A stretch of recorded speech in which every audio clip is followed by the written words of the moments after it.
Welcome in, everybody. Welcome in. We are absolutely ecstatic to have you all here today for yet another fantastic game in the Deathless Randomizer League. I am joined here by my boy Plural, aka Thomas, aka Big T, in the Trizzy, in the Kizzy. What's up, brother? How are you? Oh, wait, hold up. I need you to re-answer that question because I didn't have your audio. All right, let's do that one more time. How are you, Big T? All right, from the top. I'm doing pretty good. How about you? I am doing fantastic, man. It's an early morning for us degenerates who don't have a sleep schedule. You know, Thomas, of course, being a college student, me being a 25-year-old Twitch streamer, But we are very excited to be here, and we should have a absolutely fantastic slate of games coming up here. We have why is my music not going? There we go. We have Wander versus Owarida. I hope I'm saying that correctly. I'm really painfully American, dog shit at pronunciations. And then after that, we have Sci-Fi versus Helios, and I will be joined by both Jay and Ellie, actually, for that one. So we got a big slate of games, a great cast of co-commentators, and let's talk a little bit about the game that we have coming up here today.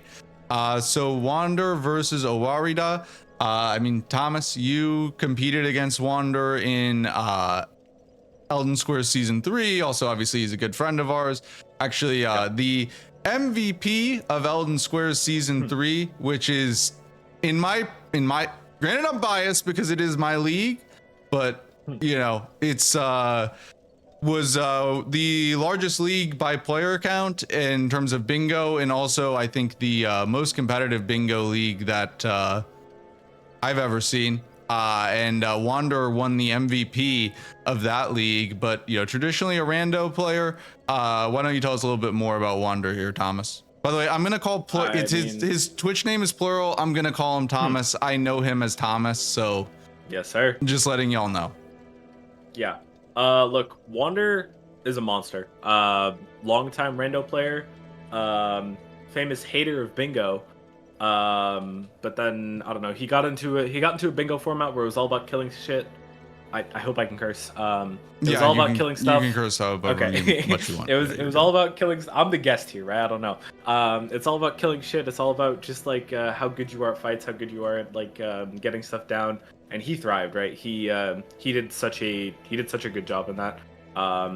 They weren't seeded highest into the playoffs, but they went through a really great run through the playoffs in a base game plus DLC format. He's a monster, right? Like longtime rando player. I could go on and on about how good he is. But yeah, I mean, Wander's a beast. Nothing more to say. Enough said.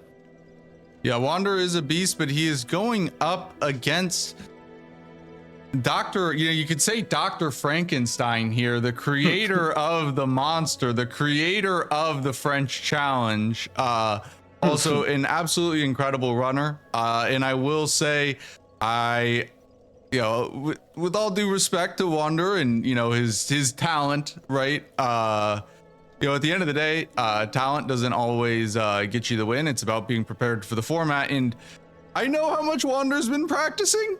And I've seen how much Owarida has been practicing on stream. I would say that Owarida is definitely the player here who's more practiced and ready to go for this matchup. So let's go ahead and just talk a little bit about Owarida here, and just kind of this head-to-head as a whole. Owarida was a player who is very hit or miss, right?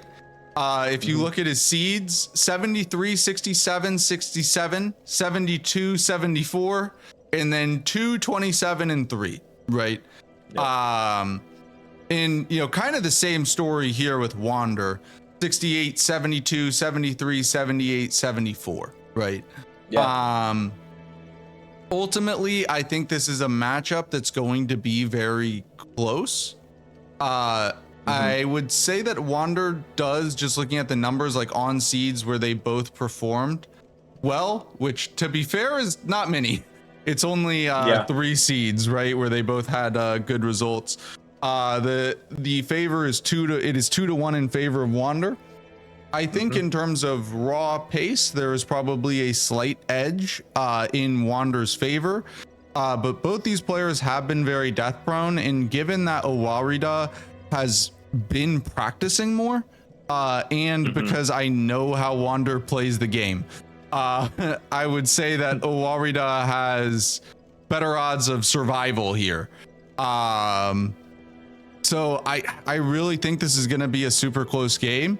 I'm very excited to see how it does pan out. Obviously, Wander's a very good friend of mine, so there might be a little bit of bias. I'm going to try to restrain myself as much as possible. I do apologize to the French team. But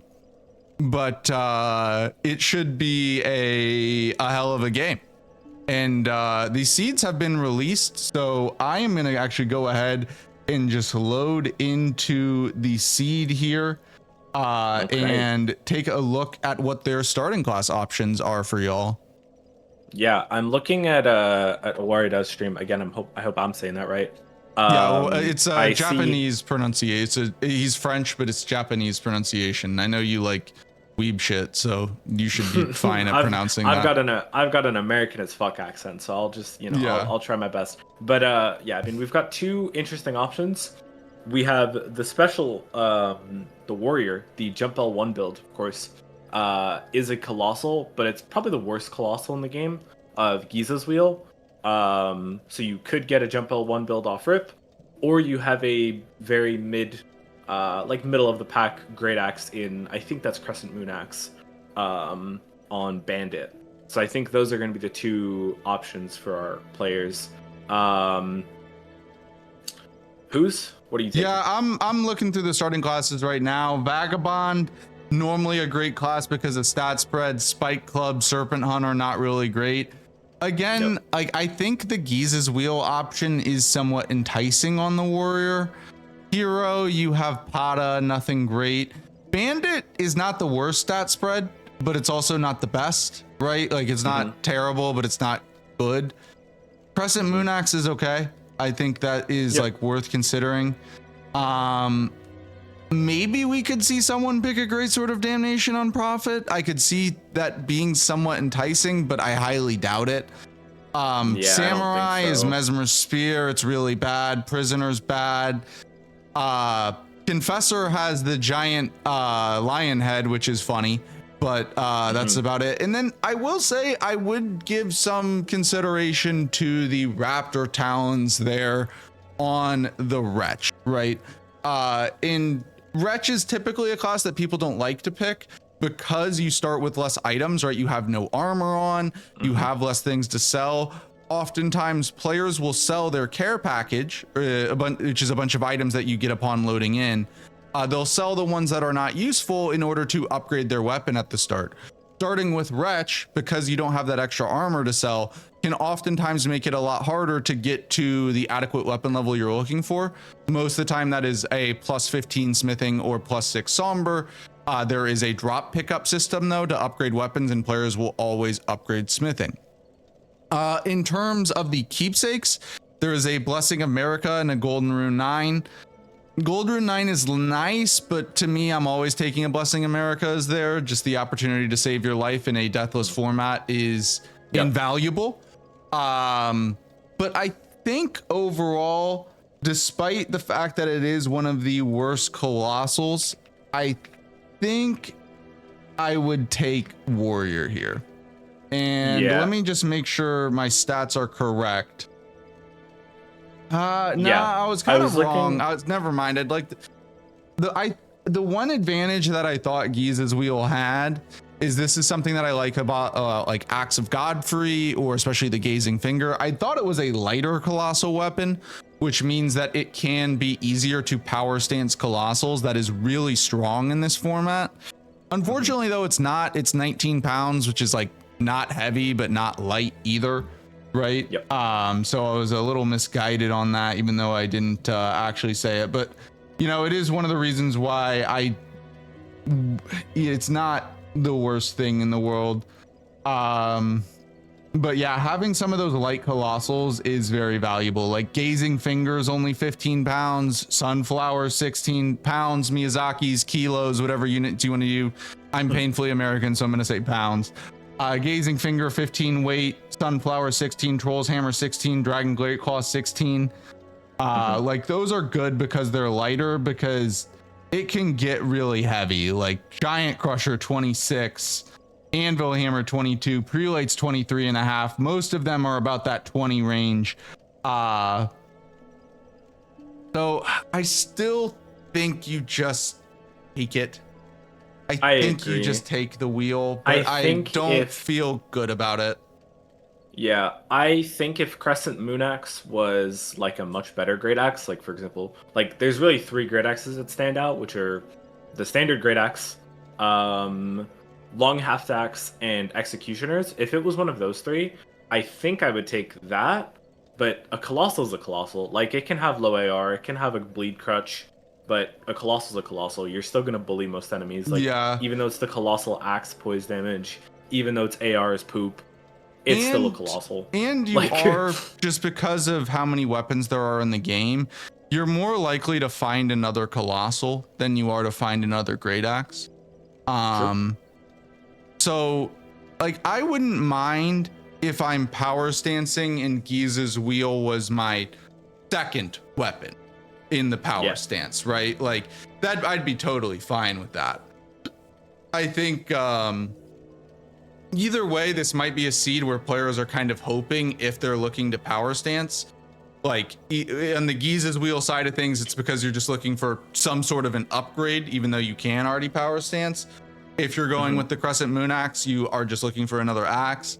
The other thing too is that Crescent Moon Axe I actually have used. I did use a seed with double Crescent Moon Axe. It works. It's good. It's better keen though. It's better keen. Interesting. Slightly, very slightly, but it is definitely better keen. So you're gonna be going with heavy here. I would think, like, most of the time you just will, because strength is just simply the better stat. The only reason I went on with keen on that seed is because I did a bunch of looting and didn't even find like a secondary strike weapon or something. Like it was just literally all I had, so I just went all in on it. But I think I just would go with the warrior, but I wouldn't fault going the other way either. It's a tough decision, and ultimately it's one that will be decided by what the seed is. It's just kind of the reality. Like if we walk up to the very first merchant and there is an Omen Killer Cleaver, a Rusted Anchor, a pickaxe, something like that, because pickaxe, while a great hammer, power stances with great axes. I mean, advantage bandit class, which looks like Owarida is going to go for here. Also, chat, we are going to be getting started in just a second, so make sure to get your gambas in. We have a very high culture here of gambling fake money. Do not gamble real money. I cannot be so adamant. We are not proponents of gambling. We are absolutely not sponsored by DraftKings. We are anti-DraftKings. We are pro gambling channel points on Twitch per game. So please support the player that you want to support, and we are officially underway. Here we go, and it does look like we do have a difference in starting classes here, as Owarida is going with those axes with the axe, while Wander is going with the Giza's wheel here. I'm going to take just a second and load into the game so that I can go ahead and read off to you the players' care packages. In terms of the extra graces, Ainsel River and Nokron, Thomas, why don't you tell us a little bit about those extra graces? Yeah, so Ainsel River, I don't remember the exact name of the grace. If anyone knows where the Wing of Estelle is, I think it's the grace. No, sorry, it's the one in like Nokron, or in Nokstella.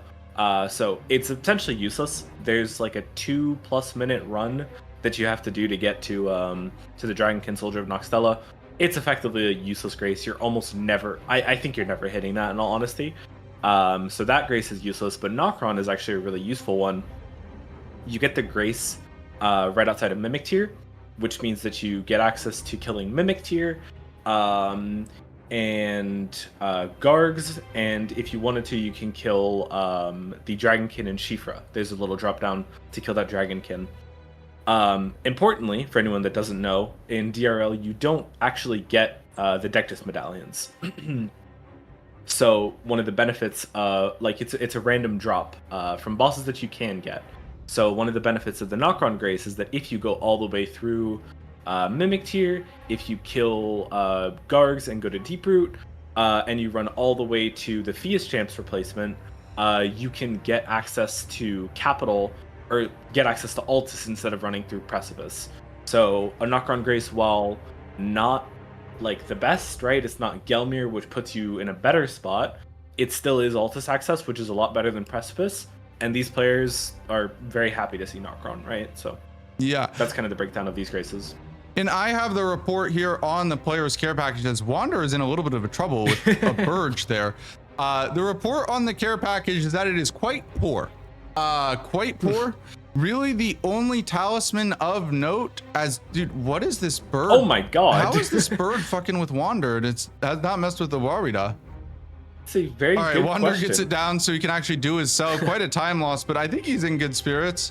Yeah, he's laughing. Yeah. I would be crashing out and dying on the inside. But anyways, we have Erdtree's Favorite +2, which is really the only notable talisman. I would say that is one thing that is great about it. Honestly, my favorite thing, well, it has two really good factors in DRL. Normally, it's not seen as the strongest thing, but it does give you a percentage HP boost, which stacks with your Rune Arc, which is a percentage HP boost, whether or not you have a Great Rune. And then especially if you get like any type of Crimson Amber talisman, you can very easily get to incredibly high levels of Vig.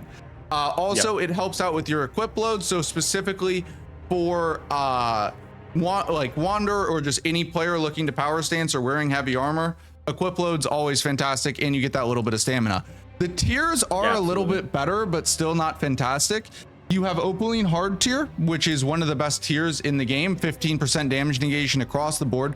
I would imagine that both players will be automatically putting that in their physic.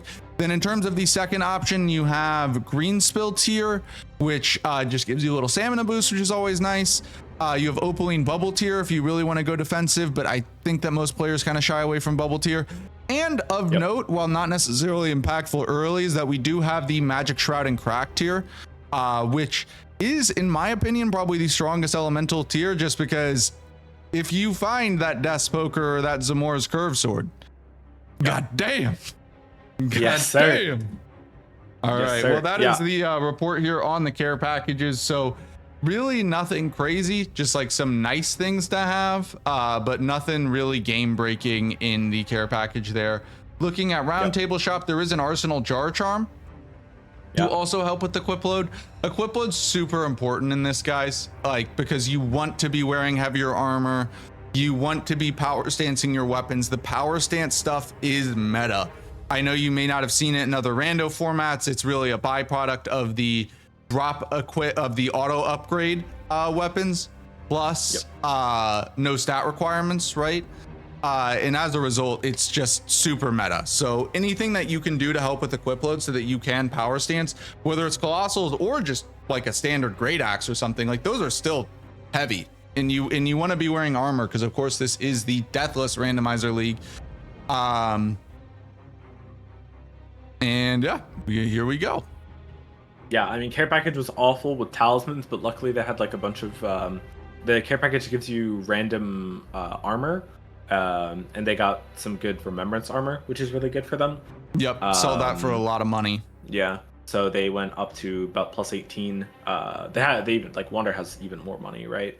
I don't think Wander put in anything in his physic, but he is going butt booty naked. He is going for this colossal power stance off rip. Yeah, I wonder if well, I think he just saw what the boss was and now is putting the armor back on. It seems to be a Crucibro. Not the best boss for the Giza's wheel, but honestly just not the best boss in general. To be honest, well, I think in the heat of the moment, I would never actually do this because in the heat of the moment, you just want to go, go, go, go, go. This guy doesn't give a ton of money and he's a tanky son of a bitch.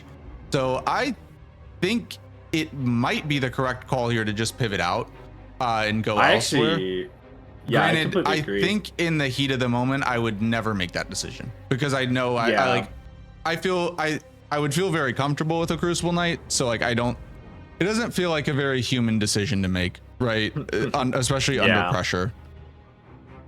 Yeah, I completely agree. I mean, it's one of those things of you have to just evaluate the risk, not the risk reward, but the difference between how long it takes for you to get the Scenic Isle Grace and then come back here later.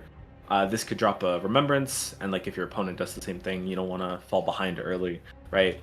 I think you're right with just being in the heat of the moment that it's difficult to make this call, but I do think it is like heavy air quotes optimal to come back here later. And also Wander's doing a great job. It's not like he's losing that much time, right? Like, you know, a matter of seconds.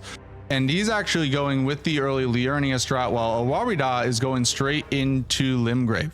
The reason for the early Liurnia strat is that bosses just give more money in Liurnia. So as a result, players are trying to get as much money as they humanly can right now in order to get their weapon up to plus 24 or plus 25 if they have a Ancient Dragon Stone. You can buy all your stones at Round Table, right? So you have access to them, you just need the money. By doing Limgrave first, while the fights are more dangerous and you do have lower AR, the logic is that you take a time sink on a couple fights, but you get power scaled faster, while for Owarida, traditionally speaking, he would have made a mistake, or not made a mistake, but mistake was wrong. Let me be very clear. It would have taken him longer to get upgraded. However, he finds the Remembrance of the Blasphemous there. Remembrances can drop from bosses only. And yeah. So yeah, I mean, we're seeing something interesting here. One of the ideas of going like Limgrave early is you're essentially saying, yes, Liurnia is more consistent, but I'm going Limgrave and I'm getting a Memby. It's kind of gambling, right? You could argue that it's kind of gambling. Oh my god, oh my god, oh my god, oh my god. Oh. Fucking Esker. Jesus Christ. Sorry, I was not. Dude, Wander doesn't have a heal. Oh my. Holy shit. He is through. That is crazy. Okay. Well, he's through at least. But anyway, yeah. Sorry, what was I saying? He's through. Okay. That was sketchy as hell. Yeah, that it was. All right, what were we saying? Also, I did see a question in chat about the jumping the Crucible Knight or whatever. I know Gino makes a big deal out of it. He's a big fan of rolling it. I do both. It kind of just depends on vibes. Like I think a lot of players do both, just depending on vibes. I would agree that rolling is ever so slightly optimal, but it really doesn't matter that much. Yeah, no, I completely agree. Also, sometimes it's better to jump too if you're trying to get a heal off because you actually don't want to be super close to him.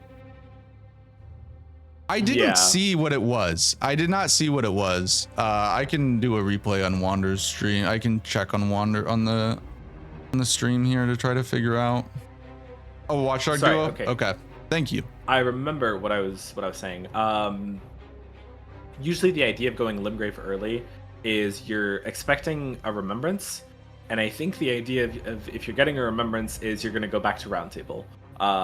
It's very important that you go back to Round Table and you want to be plus 24 as soon as you can. And Owarida there gets us plus 25 stone. Owarida gets us plus 25 stone right away. So yeah, which is very good for him. The thing with DRL obviously is that it is randomizer. And while like these are not the plays that Thomas and I like, the Owarida's route, to be fair, is different than what Thomas and I would normally do, but like it's working out beautifully for him right now because he has so much money with that Remembrance of the Blasphemous, and he already got the plus 25 stone, so he's going to be able to go upgrade in absolutely one trip. Also, the bosses were really bad for Wander, right?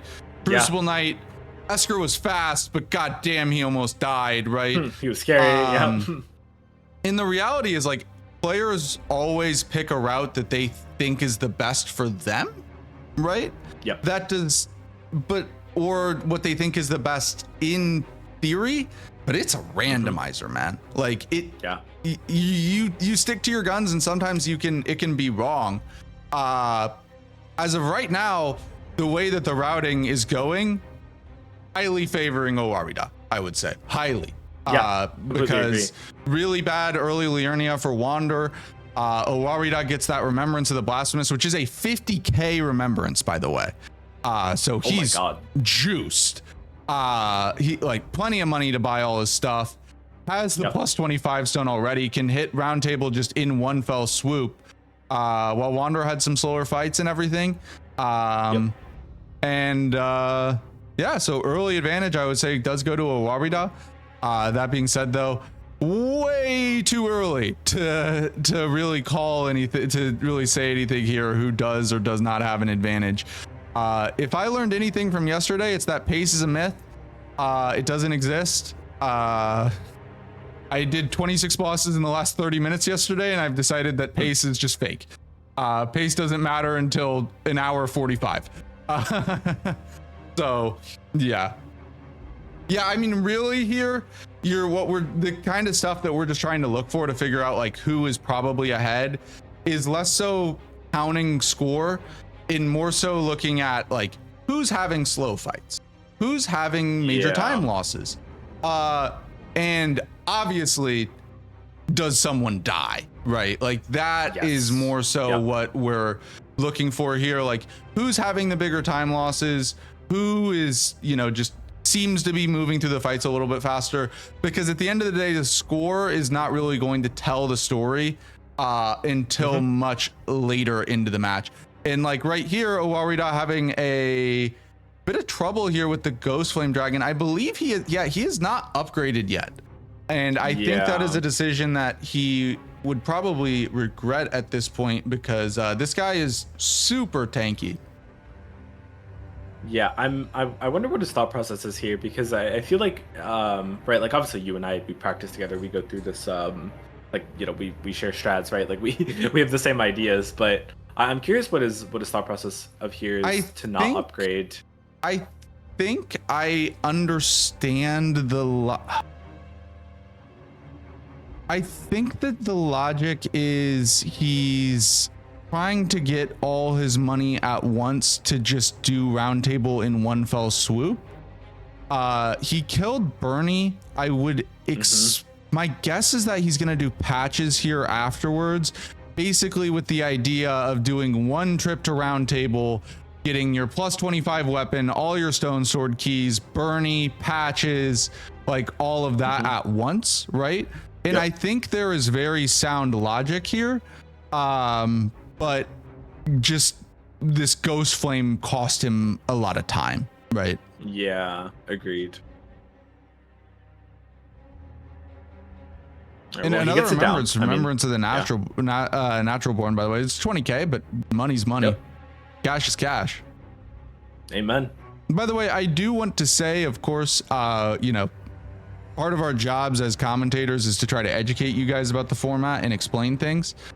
So whenever we are wondering why a player is doing something, we are not trying to shit on them or anything. We are simply just trying to, point out places where players may be losing time and help you understand the match better, right? Yeah, absolutely. And I mean, there's also sometimes where, like, I'll say something like, why is he doing this? But it's also just a difference in routing. Like, Who's and I in our community, we have a different routing than like a lot of other people. The French has a as just kind of as a whole usually have a different routing. There was a lot of stuff in Randomize for anyone who's around for that we learned from them and by watching them. So sometimes they'll say questions, or either of us will say questions, and it's not meant to be like negative. It's just meant to be like, huh, that's interesting. This is I'm curious why he's doing this, right? So and the other thing too is like the one thing that I think is missed, just to be very clear, the community is super tight knit, right? Like we don't, even though Thomas and I are very good friends with Wander, right? That's our boy up there. We don't want to see anyone fail, right? Like trust me, I shit the bed. I know how much it sucks. I don't want to see anyone have that go through that. Yeah. So if we were like, oh my God, why are they doing that? Part of it might be because we're like, they're making a mistake. I don't want to see them go through the pain that I felt. Right. Yeah. But yeah, second great axe is big here for Owarida. So Absolutely. He has the power stance great axes here. And that Gargoyle's great axe is a very solid one. Not one of the best great axes, but a solid one. And honestly, I do love the power stance great axes. One of their best features is the crouch L1s. It is like a 1-2 slam slam. You can just spam it over and over again. It feels like a weed cutter junior. You can stun lock the hell out of NPCs, man. There are very few NPCs that can poise through it. They just kind of get wrecked. So it's super, like the jump attacks obviously and the standard moveset are very strong, and then you have that crouch, which may not be as overtly powerful as say the crouch L1s with power stance colossals, but the utility is next level. Yeah. There we have Owarida setting up Third Church eventually. I don't know if he's an early Dragonbarrow believer. This is a patches route. This is a patches route for sure. Yeah, I know he's going patches, but I'm not sure if he plans on doing Dragonbarrow early or not. Right, there's kind of two schools of thought when it comes to DRL. You can play it safe. You can do you can kind of just do the region sequentially. You can start in Limgrave, clear out all of Limgrave, go to Liurnia, clear out all of Liurnia, right? Or what some other players do is they go Dragonbarrow early. And the idea behind that is the players are going to need to hit Dragonbarrow eventually. You don't have, there's enough time that you want to hit all of the checks. And the idea is, if you go Dragonbarrow early, you get money to pump strength. So instead of being at, let's say 40 Vig, 15 strength. Oh, there's a Winter Lantern in the catacomb. Whoa. Oh, shoot. Forza subs, put out the Winter Lantern emotes. We need them now. By the way, Wander didn't check Bernie. I think he's trying to do patches strat. He made a mistake though, because if you want Bernie's bell bearing to drop, which maybe he's not checking it, right? I don't know his route entirely, so it's very possible he's not checking it. If you are planning on checking Bernie's bell bearing, you have to wait for the rune drop. Once the rune drop happens, that is when Bernie actually dies, and then you can pick up the bell bearing. Okay, you checked the shot by talking to him. Never mind, I'm stupid. But all right, great. Not cheating. Educational moment though. If you're trying to grab his bell bearing or get the items, you have to wait for the rune drop, because that is when he actually dies, and his death timing is inconsistent. Fun fact. Sometimes he immediately dies and sometimes he takes forever. So you kind of just have to sit next to the grace and pray to God he decides to die fast today. Interesting. I actually had no idea. Yep. But yeah, I mean, as I was saying, right, the two schools of thought is if you're going early Dragonbarrow, the idea is that you're going to get, compared to your opponent who's killing Limgrave stuff with 15. Oh, Wander's getting blasted by a crab, but gets their post. I think that should be the Ghost Flame down. Lobster crab ladder? Nope, shout out.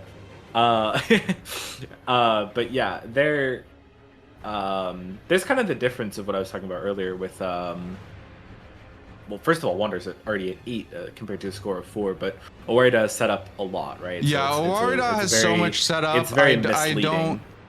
I don't think it's fair to score count here, right? Yeah. Really if you set up everything, you can kill 26 bosses in 30 minutes. I did it yesterday, right? Like that is way above normal pace, right? Normally, if you kill 20 bosses in 30 minutes, you're absolutely cooking, right? Owarida is doing a lot of setup here. It's just much too early to look at the pace. The Untouchable it messed with Owarida a little bit, but it's really not that bad. Actually. And let me explain why. So like the way that I do the patches route, I don't even go in that catacomb. I simply just grab the grace, right? And then come back later. And honestly, so obviously he did lose that time not being able to do the catacomb now, but Winter Lanterns in Limgrave are not nearly as scary. I would be terrified now with this level of health, but once he gets stronger, I would feel pretty comfortable going back there late in the game once I have 50 vig or whatever and great armor. Like you can get grabbed multiple times and tank it. They are pretty weak in Limgrave. And I think this is going to be a big moment here, potentially for Owarida, as he goes to roundtable here and will be checking the patches shop. And if that thing hits, man, Owarida will have a big advantage here because I actually do prefer his build ever so slightly at this point. Yes, I completely agree. Yeah, I prefer the great axes to these colossals. Bernie's shop, which he's checking right now, was a miss, it seems. And Patch's shop is also a miss. So in that regard, you really don't lose that much time by checking Patch's shop. It's, in my opinion, one of the best ways to check items. But Owarida here just unfortunately doesn't get the luck, right? But it is a low risk, high reward type of a thing. Unfortunately, he just didn't get any of the reward. He got a stone sword key, but that's guaranteed. Yeah, guaranteed from Patches of Bellbearing. Is Wonder already plus 10? Did he go back and upgrade yet? I am not sure. And also I do want to say, Reptile, thank you so much for the Prime, man. Thank you so much. The support from everyone has been absolutely incredible throughout this league. So I really cannot thank you thank you all enough for the support. Whether it be, just watching, dropping a follow, subs if you can. It really, this event has changed my entire trajectory of streaming, and I just cannot thank each and every one of you enough, whether you're a lurker, viewer, someone who clicked on the stream for 5 seconds and gave me a chance and said, nah, I hate this guy. I cannot thank you all enough. Look, this Who's guy is too nice. I'm a guest, so I'll say it. If you've got Amazon Prime, that's a free subscription. You can steal from the pocket of Jeff Bezos, support your favorite streamer. I think it's this way. Go give a Prime to this guy right here. He really deserves it. He's not gonna say it. I will. Or to anyone else. You can go Prime sub to Forsa for hosting the league. Just remove the money from Bezos's pocket and put it in that of your nice streamer, and it doesn't cost you anything if you have a Prime. Amen. But yeah, jokes aside, we have Wander here. He's going early Kaled. Actually, which I like quite a bit. What I was talking about earlier is if you're not going to go Dragonbarrow early, it is nice to go kind of backwards down the chain of scaling. I know what he's doing. Right? He's doing my new route. He is going Rot View, right? Yeah, he's going Wander's going to Pumpkinhead duo with the idea of then getting to the Dragonbarrow Merchant, where basically there's two advantages of this. One disadvantage. The disadvantage is that you have to take this fight on and you don't know what the hell it is. Like yesterday in a practice, I had Bale here and it was god awful. But the advantage that you receive is you get to check that Dragonbarrow Merchant right away. It's an extra merchant check, and who knows what it has. It could significantly increase the power level of your game, and you get it early. Plus, that Bellbearing Hunter boss is Dragonbarrow scaled and thus drops runes as appropriate with Dragonbarrow, and you can very easily face check it, and then if it's bad, turn tail back to the grace. You lose almost no time. Also, huge 2 remembrances from the DLC here. Beautiful Mesmer fight and beautiful PCR phase 2 from Owarida and Wander. And as you can already see, you know, Owarida's setup is paying off here, of course, while Wander did his setup. Score app has already closed a ton. And DP Olimpo, thank you guys. Thank you so much for the follow and the prime, man. Thank you. Thank you. I really do appreciate the support. Sick. That is sick. Yes, I think Wander is going early Dragonbarrow. I don't know if he's going to do all of Dragonbarrow if he only wants to, because some people will just face check this, right? Or sorry, not even face check this. They'll just get the merchant. Maybe not even fight Dragonbarrow early. With these weapons, I don't think it's too important to do early Dragonbarrow. I probably wouldn't. I think I would go. Yeah, I think I would go looting. Yeah, I think I would go looting first. I think I would want to do the Limgrave routing and try and hit that Weeping Merchant. Is what I would do, because these weapons don't scale the best. They're not good enough damage that I would want to go into Dragonbarrow with them. And on the side of Owarida, I wouldn't do it either with his weapons because he doesn't have an Ash of War. Yeah, one thing he's got. Sorry, yeah. I thought you were done. I didn't mean to cut you off, but yeah. One thing that I have noticed is, or have felt, which is an adjustment that I've kind of been thinking about to my own game, and I wonder and I'm very curious to see what our players will do here. I used to just spam early Dragonbarrow no matter what. The way I feel now is that it's not an early Dragonbarrow in that like go as early as possible. It's like go when you're ready. Go when you have 40 Vig. Go when you have Ashes of War on your weapons, like in a setup that like you feel comfortable with. Is kind of my new logic on it now, but we'll see how what the players decide to do here. Knight's Cav here is a pretty trash boss. Obviously, it's going to be a little slow, but will drop a decent bit of money. And not the most dangerous thing in the world, but it can catch you out as Wander gets absolutely clocked, and he's out of heals. Wander needs to be very careful here. Because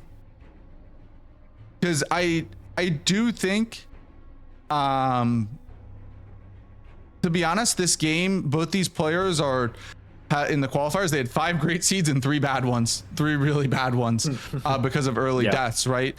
So, so far, so good. Because I do think that if these players are able to get out of the early game, say the first hour, I would say that they're pretty unlikely, knock on wood, to die. Right. And you know, that's hopefully what we want here. We want a great game. We want both players to play Deathless and just let their you know, pace and ability decide it, rather than an unfortunate death.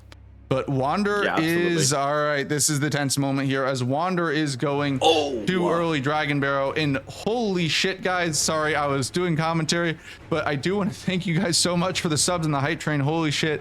Dark Katana, thank you so much for the prime. And Ellie, Ellie, you don't have to do this. Ellie, you don't have to do this. You do so much for me already, but thank you so much for the 10 subs. Thank you. I really do appreciate the 10 gifted. Thank you so much, Ellie. But we do have Wander here in the early Dragonbarrow. And I mean, this could be a very pivotal moment in this match. If Wander is able to get through here clean, get some good bosses, get a ton of money, I think massive advantage goes to Wander.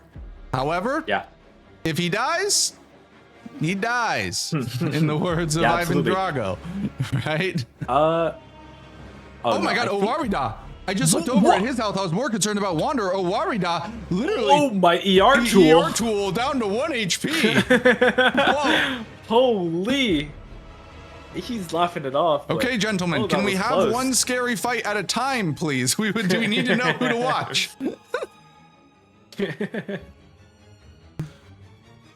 He does get through there, and at the end of the day, you know, you don't have to play perfect. It's not hitless, but you just have to not make the fatal error. And as far as I can tell, Owarida's heart is still beating, but this is another. Red Bear's actually not too bad in Limgrave. Yeah. He's these bosses that are multi-hit, if really go up in danger with scaling more so than bosses that like NPCs especially that like hit hard one time. The reason why is because you actually do have a flat damage negation. In these bosses, when they get so low in scaling, so much of their damage gets eaten up by the flat negations that it's not they don't really hit that hard. Solitude, for example, though, still a goddamn menace. Oh yeah, absolutely. He is not the worst there, and nicely handled there on the Red Bear. I think that was, if not hitless, very close to hitless regardless. So who cares about how hard he hits? Wander with what should be a super free boss here with the Semshade. To anyone who knows the Jory backstab loop, Semshades have an even easier one. You just kind of stand behind them and they just willingly accept the back shots. But so far, a pretty easy Dragonbarrow, knock on wood, for Wander here. A Death Bird, not a Death Right Bird, and then a Semshade, which he should be happy about. But he is going to yes probably lose and out on no, though. Like, so far, counting that Semshade actually did give a good chunk of money. I couldn't see exactly what he had, but I think it was about 60 to 70K there. Like, it's easy, yes. Like, he had a Knight's Cav, a Deathbird, and a Semshade, but like not the highest amount of money, you know. For me, I would much rather have like a Remembrance boss that I'm very comfortable with hitlessing, right? Like Garronk is a great one, right? Yeah. Because they just give so much more money. The dream is Rykard. The dream is Rykard, because Overworld Rykard is scaled like nothing and pays out like hell, right? Yeah. I like to see a Midra. Of course, these bosses are scary, right? Well, with the exception of Rykard. Rykard is free. But of course they are scary. But too. You know, these players, and this is pretty true for most players at this, you know, world-class level, they are especially really good at the major bosses, right? So your Mogs, basically almost any Remembrance boss. Of course, some of them are scarier, like Melania is always going to be Melania. I mean, hell, I'm the fucking Melania enthusiast and my dumbass died. But you know, that really is what you'd prefer to see. He gets mimicked here down though. I mean, the good news is bosses have been easy. Bad news is that he is getting like good chunks of change from each one, but not that one you're hoping for, man. Like if you get that Garronk, especially if you have a foul foot, like you're looking at 300,000 runes are right there, right? Meanwhile, as Sci-Fi just said, you know, Wander's only at 170K. The reason for that disparity, by the way, is because the amount of Wander, no. Wander. No. Okay, he's bailing. Good. Yeah, that's great. Yeah, disparity of the runes. Go ahead. Yeah, so anyways, rune disparity. Rune disparity is caused by one reason. For those of you that are used to, you know, Western randomizers, like it's the same randomizer, but like American players, or like if you watch Domo, Aggie, etc., most of those just keep the rune drop standard. The French way of doing things is a little different. What it does is it compares how many runes a boss gives and its base scaling value, because every single boss in the game has a base scaling value. That is how the randomizer works, right? So it basically says relatively how many runes do you give to your scaling value, and then upscales or downscales that to your new scaling value, right? So for example, that's why Remembrance bosses tend to drop way more money, because they give more for their scaling value than say, you know, some random enemy in like Liurnia does, right? I think Margit, for example, is scaled at 4, I think, and he gives what does Margit give? 12K, right?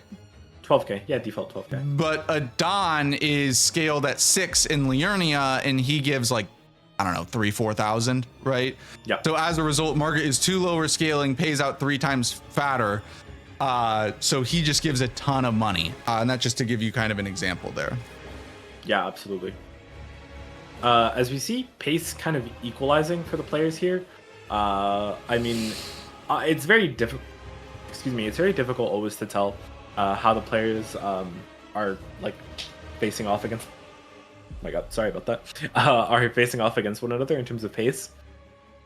What's it called? Owarida has already gotten all the way to Weeping, while Wander is just... Excuse me, oh my god.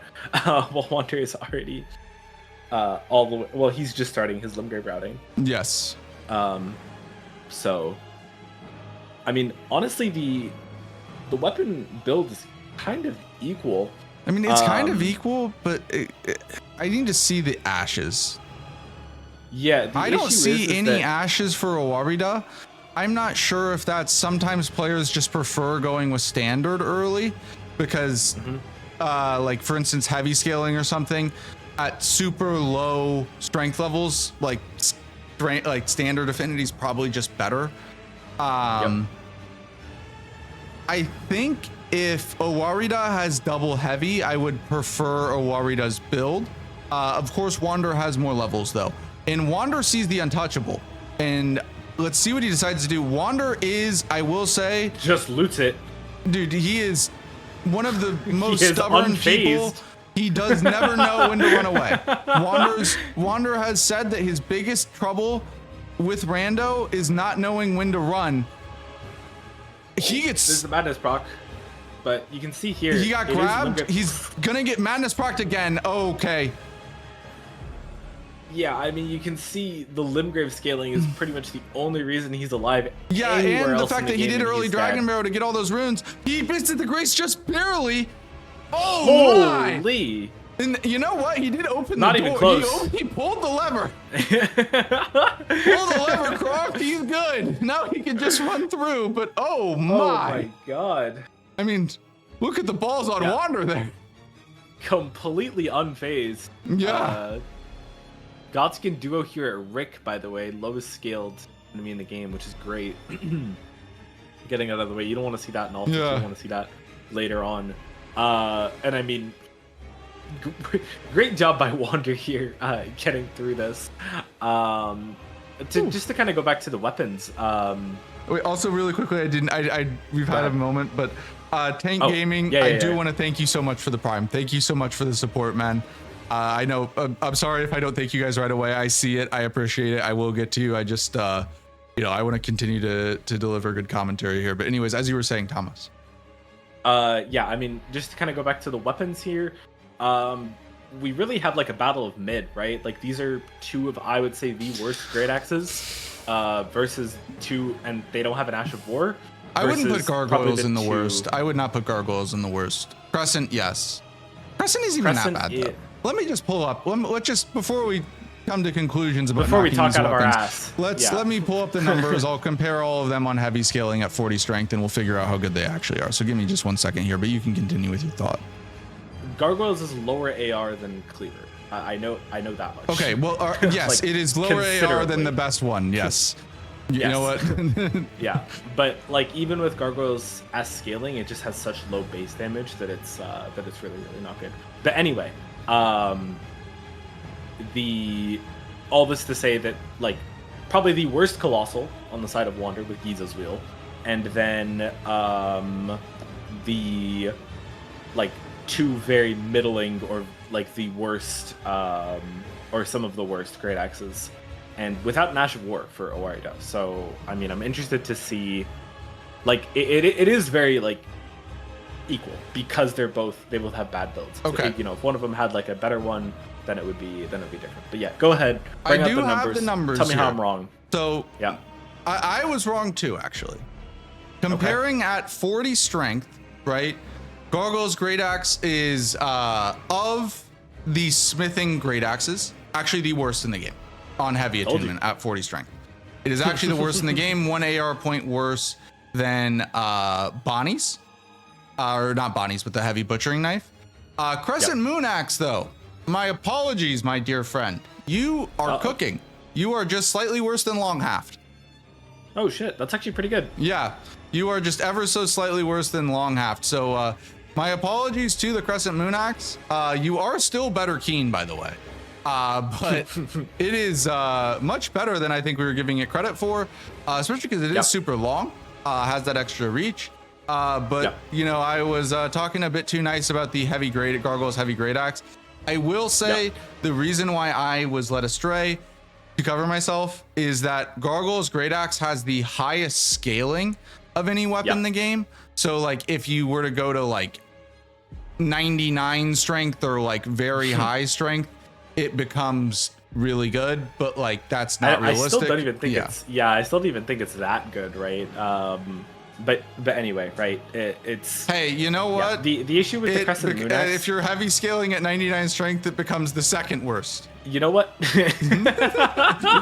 That is embarrassing. Yeah. Hey, it still has the highest scaling value though, so you know. Oh my god. That's also well two-handing, by the way. Yeah. Oh my god, that is embarrassing. Wonder if he was getting duo down. Just jump all one. Yeah. Scaling. There's no. He really doesn't need to think about what he's doing. The bleed is pretty irrelevant. In all honesty, status is what's it called? Status is just like very almost irrelevant in Limgrave scaling. And bleed specifically. There's so many bosses that just can't be bleeded in randomizer. You think about all the avatars. You think about all the undead enemies. Crucible Knights, Death Knights, there's just so many enemies that the bleed is pretty irrelevant on. So, I mean, Wander's weapon here, really just neither of these players are going to be, like, are happy with their weapon. I mean, I know I wouldn't be, but yeah. Yeah, I mean, the weapon, again, is not ideal, right? But I think one of the things that's so important here is to not panic. Especially, like, I'm speaking from my experience, right? As the local thrower here. You know, I think that in my seed, the build was not great. In some of it might be survivorship bias, especially in practice. We love to do the goated seeds. We love to put up big numbers. I mean, he doesn't, right? That's fun. Yep. But as a result, I think players much less often play these seeds that are bad in terms of weapons. And sometimes there can be a case of panic because I don't have the goated setup. I know I did that. To be honest, I did that. I think that was definitely a big contributing factor in my game. But I think both these players are keeping a very level head, which I like to see. Yeah, absolutely. I mean, we don't see any crazy loot routing by either of them. We don't see them really trying to, like, you know, luck sack a graveyard, right? Like, they're both just like, okay, this is the build I've got, and I think that's by the way, that's the big right mistake from Wander here. He has a 25 stone. I know he does. Oh, is he still +9? Yeah, I just saw in his inventory. He's still +9. Okay, yeah, that is luck sacking is a phrase, but yeah, that's just he's had access to it for a very long time. It is definitely worth it to go back to upgrade unless you're getting one very late. Even if you're getting Enshed, I think it's worth it, considering the fact that you one-shot Ensha, you lose about 20 seconds getting Enshed.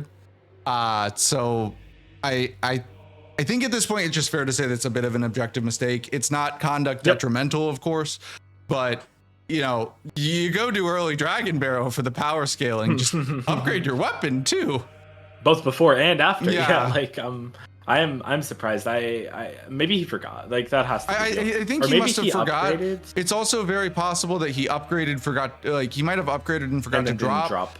Or he just didn't see it, right? Because it was a reward from the Everjail, so maybe he just didn't see it. I know he has it. Yeah, he should. And there was also another one in there were like 3 this season. There was another one it was the item that's normally the Rune Arc at Stormhill. Or no, sorry, normally the Stone Sword key at Stormhill Shack. Yeah, exactly. By the way, I do want to highlight, I know Wander's been kind of delivering some of the exciting stuff here with the early Dragonbarrow and the untouchable moment, but I want to give a moment to spotlight Owarida, as he is playing incredibly well right now. Pace is moving, he's moving fantastic, just going through the game. You know, it's one of these things where oftentimes the best way of playing, especially in a deathless format, is the least exciting way of playing, right? Where, you know, there aren't these close calls or whatever, and you're like, oh my God, what is going on? How did he survive, right? Like, he's just playing a cool, calm, collected game. And really, really good performance here from Owarida so far. So I just want to highlight that because, you know, he's being pretty chill. There was that one moment on the Crucible duo, or the, sorry, Misbegotten Crucible Warrior. Duo, yeah. But yeah, I mean, other than that, he's just playing safe. He's playing smart and playing well. Yeah. Who's this ADM Dragon Ball one-shot you hear? With that chip damage, Well, yes. He gets it down. With that chip damage that he had, yes. Yeah. It's actually insane how bad it is. Like the Dragon Maw is, I just always assume it's gonna one-shot me. It's so scary. Sure. Yeah. Like I remember I had one practice run where I was messing around. I did Liurnia last. I did, for some reason, I did like Altus first, Liurnia Ras, and I had, I don't know, 50 Vig or whatever and a bunch of armor, and Maw one-shot me in Liurnia. Like, it's insane. Yeah, so, two-handed sword talisman. Two-handed, and I think that was a lightning slash as well. Holy, what a shot here. Yeah, I mean, that's really great. I wonder if he has a Lost Ash of War to put on. I don't know. I mean, that's interesting. Two-handed sword is the counter to the jump meta. Yeah. Right? Like, it's part of the reason why the jump is the meta is because it's just a randomizer thing. This has to do with the way the randomizer is created. The care package can only drop items from the base. So as a result, all of the multi-hit buffs are from base game, and there is no two-handed sword there, you know, or anything like that. It means that it's incredibly likely. Really good, it means that it's incredibly likely that you will get something that buffs multi-hit, right?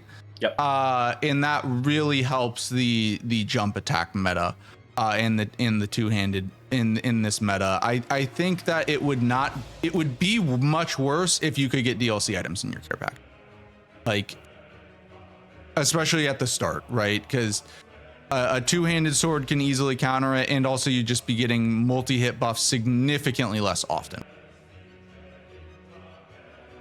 Yeah. One thing that's interesting here. It also nerfs like DP and Zamors too, because it means you're way less likely to get Magic Shroud and Crack Tier, Roger's set, Magic Scorpion Charm, all that sort of stuff. Yeah, one thing that's interesting here is Owarida is doing like early Limgrave, right? And you can see his health bar is a lot smaller than Wander. And the idea is that when you're in these lower scaled regions, you don't need the health as much. So comparing to the early Dragonbarrow player who has 40 Vig, let's say 30 strength, something like that, you're sitting at about like 30 Vig, 25 strength. And then once you finish your Limgrave routing, that's usually enough to get up to, like, with enough memories, with enough loot, you can usually get up to 40 and kind of equalize at the end here by doing, you can equalize on strength, by doing these kills at lower Vig, which is a little bit more dangerous, right? Like, obviously, you know, the Crucible Knights can be very annoying. Solaria spamming poke. This cave that he's entering is I think it's the smallest arena in the game. If you get a big boss here, if you get something annoying, like it can be bad, right? Honestly, dude, in guards here, but in this format, it's never really an issue. But like, you know, in the past, in like Randocalypse, it can be bad. Yeah, and honestly, it's not even the arena isn't the worst thing.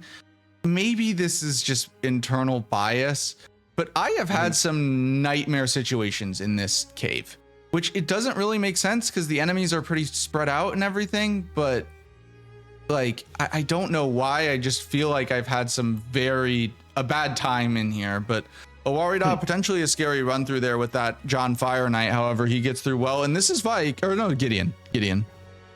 I would love to see him go. He does two-hand. The crouch L1s on repeat. You have to do crouch L1 while holding forward with great axes or great hammers.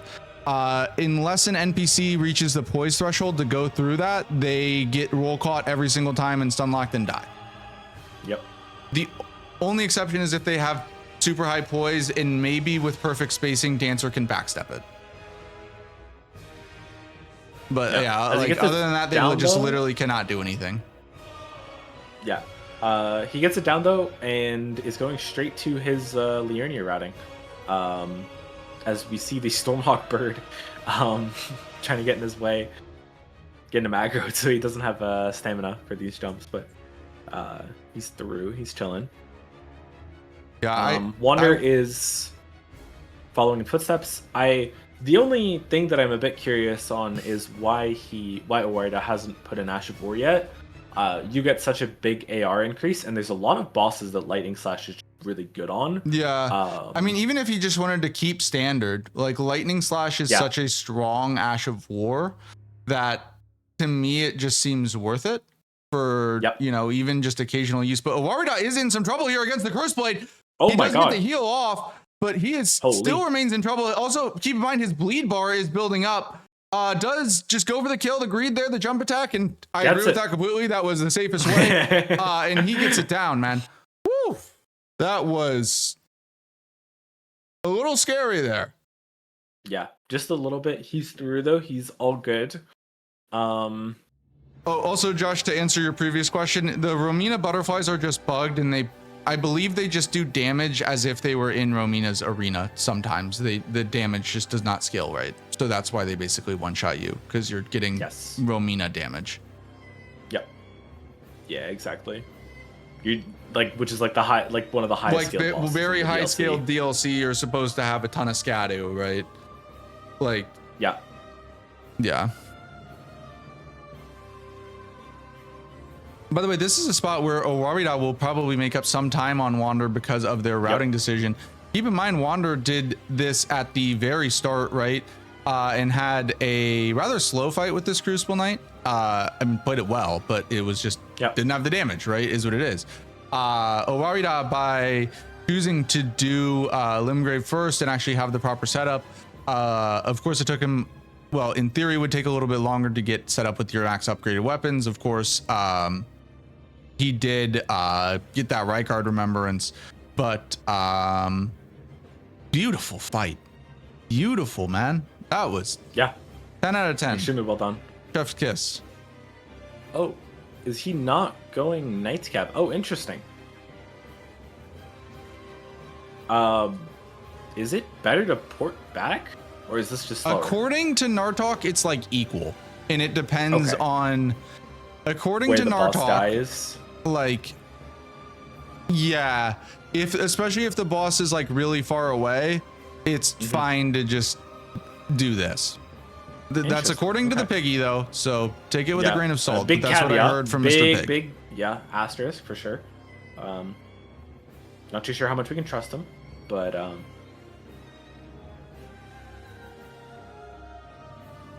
Wander didn't buy Stone Sword keys.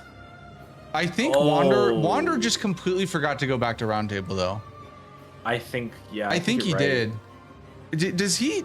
He needs to go. I don't know why he's not. Yeah, because I mean, let me see. What was the also? Owarida here is fighting. Watchdog Duo, but gets it down. Yeah. Right. Yeah, Wander needs to go back to Roundtable. He didn't buy Stone Sword keys, he's not. And he needs to upgrade. He could max out his weapons and upgrade, right? Yep. Yeah, I mean, super clean Watchdog Duo for Owarida. Yeah, right? Wander just doesn't have Stone Sword keys and does not have the upgrade. I think he's just clearly forgotten. Either that or he picked up Haligtree Medallion at some point and thinks that Encha is a much bigger time loss than it actually is. That's at this point the most logical thing I can think of. But to be honest, sometimes in the watch me play yesterday, sometimes we do things under pressure that are not logical. Yeah, we have Ezra here. Scary fight, in all honesty, if you can just get kind of blasted and bled. Yeah. But I mean, fucking textbook by Owarida, really. Spectre, in my opinion, it's always better to just go upgrade. I mean, obviously I don't know the time, like, you know, you'd have to run the seed side by side though it's impossible to say. You cannot say for certain. But my philosophy is always like, once I can go plus 24, I go plus 24 right away, right? Yep. And then even if I don't have enough money to buy like stone sword keys or maybe an Ash of War or a talisman or something that I want at round table, I just take the power jump now. And then what I'll do is I can go kill Patches and Bernal, right? And go back to buy everything else at round table there while also checking those bell bearings. Plus, for Wanderer, as Azaz points out, if you're running Somber, the difference between 9 and 10 is huge. It is, yeah. Like the difference. Smithing, it's not nearly. Smithing, it's not as important. I still think it's worth it. Like anytime, it's just worth it, right? Unless it's super late, right? But at this point, just go, right? Yeah, if you're at like 10 minutes left, it's probably not worth it, right? But well, it's probably even more than 10%. Let me just get the numbers here. Let me just get the numbers here. Yeah, because also your scaling increases with your weapon level, right? So you're not only getting higher damage, but you're getting higher scaling, which is really, really good. I think that's a white mask for Owarida at behind Smarag. For argument's sake, I don't know Wander's exact stats. I'm just gonna say he's at 40 strength, 20 dex. I don't know exactly what it is. And he's obviously one-handing right now. Yep. So at +9, his AR is 573. At +10, his AR would be 620. So that's like about 12%. No, it's less than that. It's a 47 point increase. So it's like, what is that? 47 over 57, like 573, probably like 8%. No. 8% or so, but still significant, right? Because that's also 8% on both of his weapons. And keep in mind with the damage, with the way that damage is calculated, it effectively ends up being a little bit more because of chewing through enemies' flat damage negations. Yeah. How can you get the same weapon twice in rando? There's a few different ways. Obviously, if a weapon drops multiple times, you can get the same weapon that way. For instance, there are multiple drops of Omen Killer Cleaver or Alabaster Sword in the game, right? So you could get it that way. The other way is that starting class weapons are in a different pool from actual weapons in the seed. They are just their own thing. So you could start with a Blood Fiend's Arm, and there could be a Blood Fiend's Arm at Kala, even though there's normally only one of those that exists in the game. In Wander's case, it is because he started with the Warrior class, and because in the base game, Warrior always has 2 scimitars, it always has 2 of an identical weapon. Whichever weapon it gets 2 of. For this case, it was Giza's Wheel, and Wander does go back to upgrade here now, finally. Correcting his mistake. But definitely has lost a fair bit of time from that. I would say, in my opinion, obviously we've had a couple close calls, right? But outside of those, I think the only major mistakes here from the players is, in my personal opinion, I don't love how they played the upgrades, right? I think Wander should have gone back much earlier to get to +10. And if I was Owarida, I would have +25 immediately the second I got that right card, remembering. And then made a second trip to round table. Especially because, I mean, the good news is, it was really the Ghost Flame that he lost a lot of time on. Yeah, right? the Ghost Flame really killed him. But the good news is both players have made a very similar mistake in regards to upgrades and things. And now they can kind of just play. Wander has that 2-handed sword, and I think he's considering swapping weapons. I don't think it's worth it. To me, though, I would equip the 2-handed sword because there might be some situations where you want to 2-hand your weapon. Maybe you're just more comfortable with the move set, or abusing the boss in a certain way. So I would still equip it. Just it is one of the strongest talismans in the entire game. So on the chance that I feel like 2-handing my weapon for a boss, yes, please. Especially because they don't have many good talismans at this moment in time. Yeah. Wander was swapping his weapons, by the way, to do the drop pickup to max out. Yep. Was that what you were about to say? You heard our prayers. Did I steal your thunder there? No. No. I was just gonna say one instance where I do like two-handing, especially Colossals, is just on NPCs. In higher scaled regions, I find it just a lot easier to just kind of crouch R1. I know some people like the crouch L1 or the crouch or like just jump L1ing them. I just find it super consistent to two-hand crouch R1, which is one example of when two-handing would be helpful. I agree with you, because one thing I have noticed with the crouch L1s, maybe it's because the timing's just super off. If you guys don't know, historically in Rando, I'm a colossal merchant, and I think a lot of players are. Like, like a colossal weapons are just good in Rando. They're broken. Yeah, they're broken. Let's be real. The timing for the crouch L1 loop, just for how I do, I know it's very basic, but just, you know, crouch, hit the button.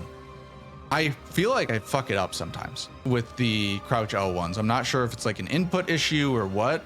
By the way, beautiful skip there by Owarida. Yeah. So yeah, I do think Absolutely. like if you're purely just crouch stunning something, while in theory the crouch L1s are better, I find that sometimes it's very easy to mess up the loop.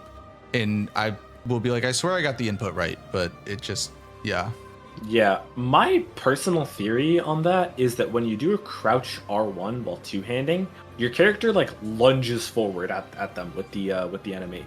But if you have like a two-hand, they kind of just sit there and smack down, and I feel like I whiff a lot more if I'm if I'm power stancing. Let's get eyes on Owarida here, as this is a very scary fight. It is Commander Nile. One strategy you can employ is hitting him a lot and then getting his health down to phase transition range. Oh my god. Oh, that is...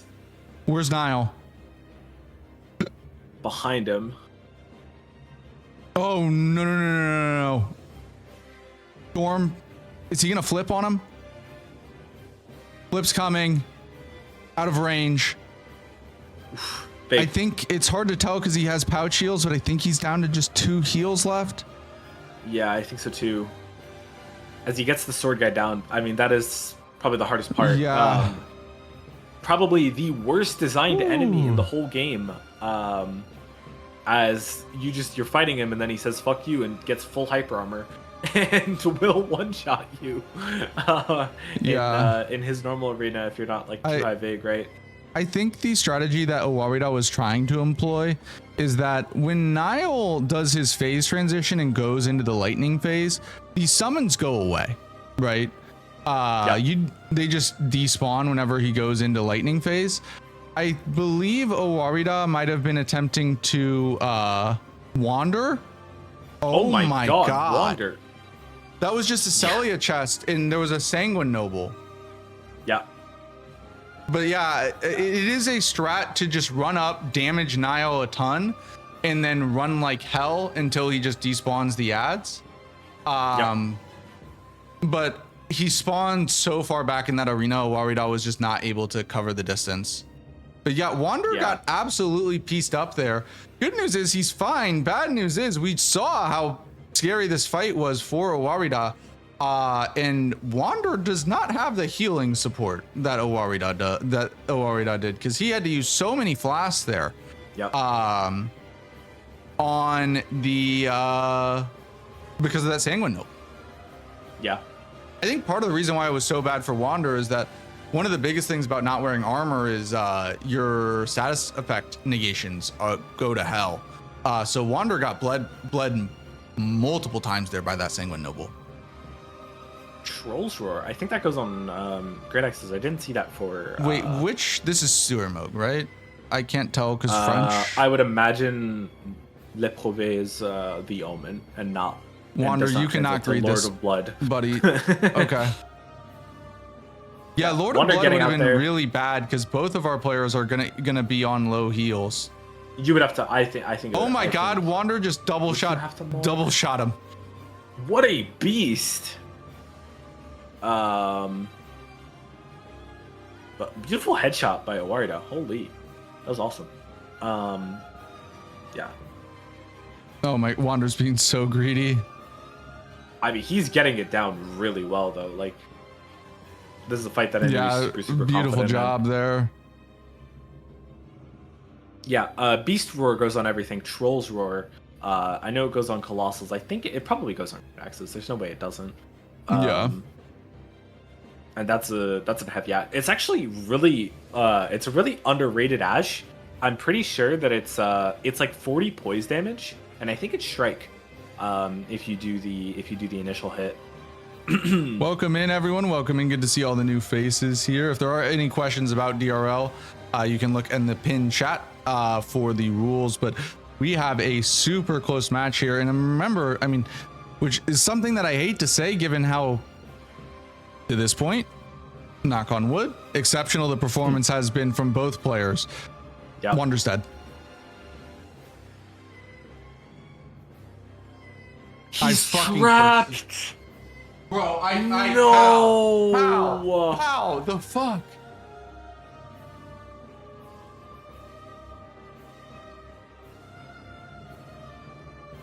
No.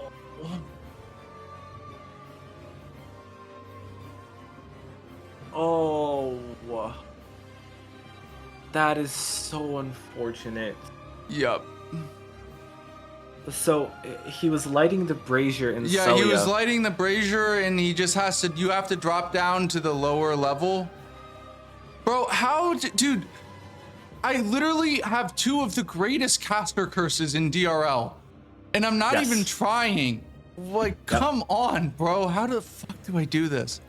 Oh my god. The other one was I literally said, if this person were to die, if Makix were to die here, immediately dies.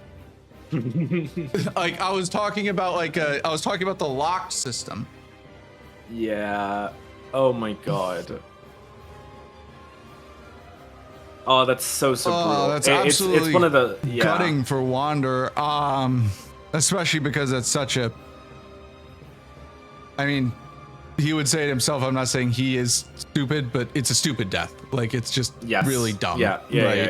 Like not all deaths are created equal. Like that's just a really simple mistake and really tough to be punished in that harshly. Now let me explain how the system works in terms of the locking. Now that Wander has died, his score has locked at 33. He will continue playing. Now there is nothing that Wander can do to unlock his score. He needs Owarida to help him out. If Owarida dies, the deaths go back to level, and both players' scores will be unlocked, right? And then they will just play the game out as if it was no one died, right?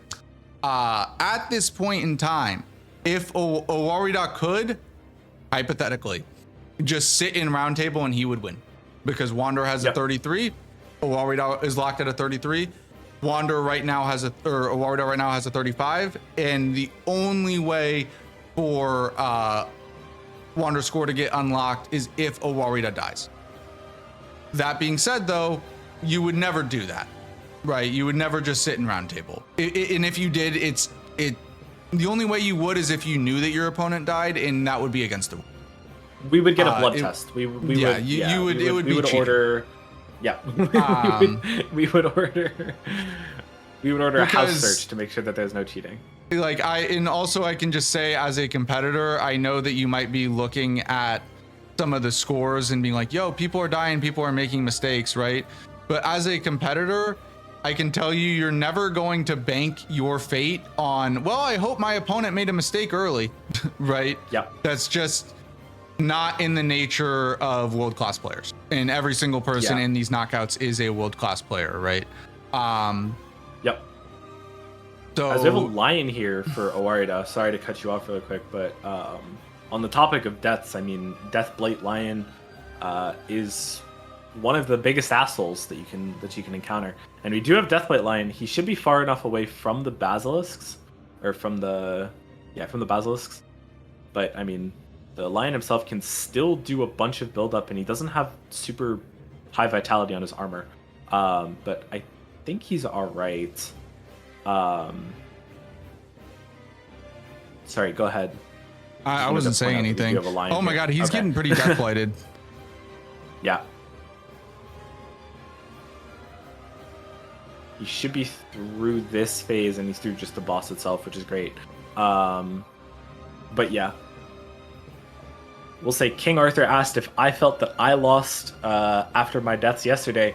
I can tell you absolutely.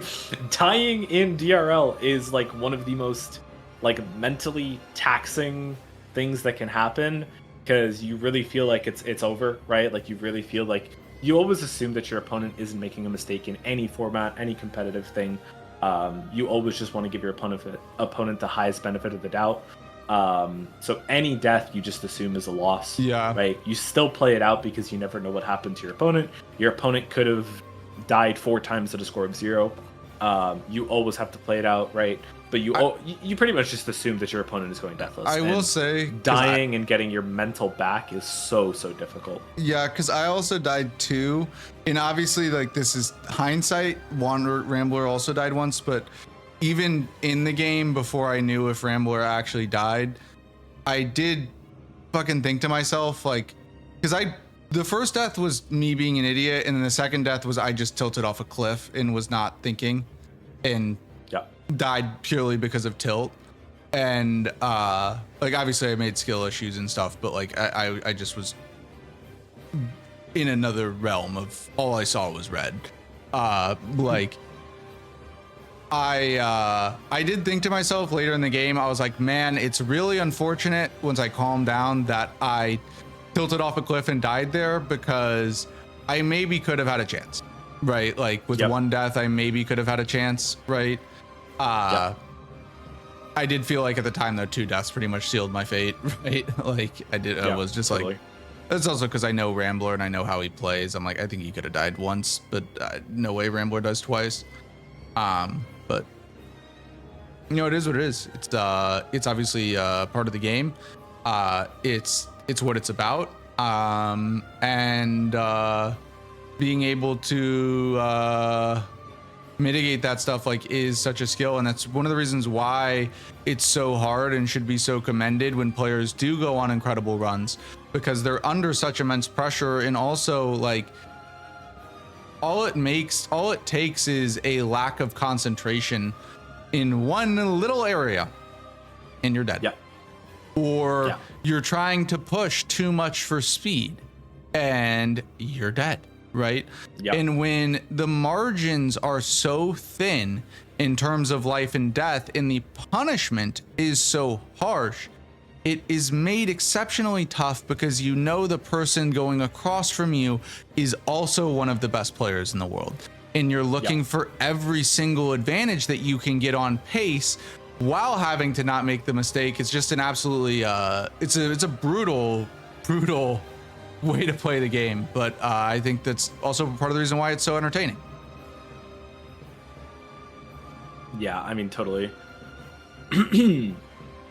But I mean, like, pace is still pretty much equal. Oh, yeah. Gets grabbed. Does he get knocked? No, he gets blocked. You can get knocked off by the Bellring Hunter grab. It sends you flying. Like, I would say, if anything, and you know what, Forza, this isn't against the rules, so if you have to make a rule about it, I don't know. But if anything, like, obviously you can't quit out unless it's an emergency, and dying is not a case for emergency. But I do think, just if you are someone who, like me, likes to tilt off a cliff, resetting your mental can be very important, because you need to remember that your opponent can make mistakes too. So if you have to spam warps to the same grace to just save time while trying to give yourself a minute, like, honestly, I would do. It's good. Like, you lose 15 seconds or something of in-game time in order to buy yourself some time to reset your mental. Yeah, and I mean, even Wander would say, like, right, like, just kind of going off of what you were saying earlier, like, it is, Wander's death was so unfortunate, because all it was a split second of not being, like, 100% focused. What Wander did there on that Celia Brazier was he moved while getting on Torrent, which means Torrent fucking flies. Torrent goes at the speed of light, and just starts running, off the cliff, and Wander flew off the cliff basically, instead of just standing still, getting on Torrent, and then dropping down. And that's just a split second of being unfocused, and that's it, right? Yeah, I mean it's brutal, but like I said, the good news for Wander is, you know, I will say, both these players have been just based on the qualifiers, some of them more mistake prone, right? Both of them had 5 really good seeds and 3 where they made big mistakes, right? You know, and we've seen more than a few close calls here for Owarida, especially because Owarida's pathing has been different from Wander. Wander's already done like Dragonbarrow, right? He did some more dangerous fights already. Owarida is really moving linearly through the game in terms of scaling. So maybe not every fight from fight to fight, but by region, it's getting more dangerous as the game goes on. So the odds of, you know, the odds of maybe making a mistake are higher. And even, you know, if Owarida makes the mistake at 1 hour and 59 minutes greeting for a last boss kill, Wander's score unlocks, right? Yeah. So it doesn't matter when it happens. As long as it happens, Wander's score unlocks. So yeah, I like obviously Owarida very much so in the driver's seat, but it really just comes down to, does Owarida make the mistake? Because Wander right now, I mean, I think the early Dragonbarrow is paying off. He has the pace advantage here. He is ahead on the boss count, right? So I mean, this really will, I think very well might come down to, does Owarida make that mistake? Because if he does, also assuming Wander doesn't make another one, the pace war is going, you know, in the way of Wander right now.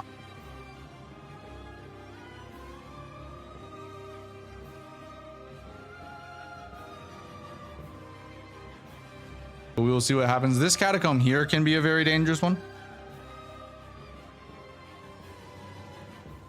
It looks pretty calm. There's a Mesmer soldier and an Omen. Oh, does he fall? Oh god, oh god, oh god, oh god. Okay, oh, this has happened to me here. Oh, I have a story to tell when it comes to this guy. Yeah, my boy got chopped and died. Yeah, I had a DLC bear follow me up on that guillotine, knock me off, and basically push me into the guillotine. It was fantastic. What's it called? This is Rykard. You can see the lava. You can see the lava through the fog gate. You should be good. Does he have a shield? He does, yeah. Yeah. Shield pokes on Rykard are really, really good. The Great Spear moveset is super, super slow. Oh my god, he's like on its own. He's able to kill the enemies through the fog wall with like the wind attack or whatever you want to call it on Serpent Hunter. That's crazy. I mean, I think he's doing it intentionally, actually, because he seems to very clearly was angling towards the fog wall. That incredibly intelligent play there by Owarida. Yeah, I mean, that was pretty sick, honestly. But yeah, we see him use the shield pokes. If you've ever used the Great Spear, the standard R1 spam is super slow. So if you use a shield, you can spam shield pokes, which are a lot faster. Excuse me for just a second. You're good. Wander gets that down. That's mag replacement. I think, yeah, he gets a white mask, which is really good for Giza's wheel. So you should be happy to see that. Wander is pulling ahead on pace as we have a cat on Who's stream. Is that the one and only? Is that Mr. James sticking out his tail on cam? Yeah, we should see this. We should see the players think about Altus. Yeah, it's morning. Soon. I started stream early. Mr. James was screaming for some fresh water, so I had to go give him some water. My apologies. Oh, Sunflower here for Owarida. I think he tried to Mog. I'm surprised by that. I mean, you can see how good the damage is. Like, yeah. It's Liurnia scaling. The damage on like, it's a long fight. It's annoying, but the damage is just so good that you're not gonna. It doesn't take more than like a minute, and that's a minute 30 is kind of the fight timing where you want to be like, okay, I should do something else, right? Like, that's why Plasty in higher scaled arenas you would skip, because Plasty stalls, he's gonna teleport, he's gonna do his lasers, he's gonna take longer than it is. His fight is longer than it would be to skip him and go do something else, right? That's the idea. But in lower scaled regions, Sunflower, Plasty, you can kill them fast. That it's always worth. Yeah, I mean, beautiful loaf in the background. The thing is, the one thing that's scary about Sunflower though is the bleed procs. Like, his damage actually isn't that high in these areas, but if you get bled at the wrong time, it can be bad, as we just saw happen to Owarida there. Mm-hmm. True that. I mean, the thing is, this guy's like, if you just get 2 good jump attacks on the head, he dies. His scaling's very weird. Like, he does not have much health in low scaled areas. He's really not a threat. Yeah, he's just long because he's a 3-phase fight. Yep. That's really all it is. Like, the Mesmer Fire Grease, unless you had really low damage, would not make like, just for these runners here with the amount of damage that they have, would not make a significant difference. Yeah, I don't think it would change it to like a one shot, right? But he also used it on the Deathblight Lion, or on the Lion earlier. He used it. Yeah, it's more useful on fights that are going to be longer, because while Sunflower is a long fight, if you think about it, you're basically just trying to hit like a 1/3 boss bar threshold, and Mesmer Fire Grease is probably not doing enough to make you hit those thresholds faster, right? You're probably still hitting them in the same amount of hits because it's such a small amount of HP to chew through. On like a super tanky boss though, with just 1 health bar, it could save you like 1 or 2 hits over the course of the fight, and then it might be worth it, right? On Sunflower though, it's probably not going to do much. Yeah, by the way, very early knock-on from Owarida. Very early knock-on. I don't hate this. I think it's really good to get info on what the on what this is, because even if you're not doing even if you find Deathless, Mimic Tier is a fast enough check that it's always worth it to do. So maybe he wants to set this up. Maybe even do Gargs and just grab the Grayset Gargs. Running through Deep Root all the way to Fia's is long. But I do think he has a little bit more time. I know that he might be worried about missing out on Altus checks. But because Deathless is faster, he should look at getting Deathless, and he's only at a score of 42 before killing this. There's a lot of checks remaining that he could still get Deathless from. No, but he committed to it though, because he didn't grab Bellum Grace. At least I didn't see him grab Bellum Grace, so he's hard committed to this. I saw him run by it. It's possible I just missed it because it is a little hard with commentary, but I believe he just skipped it. Yep. There was Rotten Great Axe for Wander. That was not for Wander. That was for for Owarida got it, but Wander. Yes, Yeah, Wander Owarida got it. Dude, why does Wander do this shit? I hate this skip. Uh-oh. I know some players say it's consistent, but man, do I hate it. So that was the other medallion, which means that Wander is going to get... Yeah, Wander, clean skip. Look, clean skip, great job. It gives me anxiety, all right?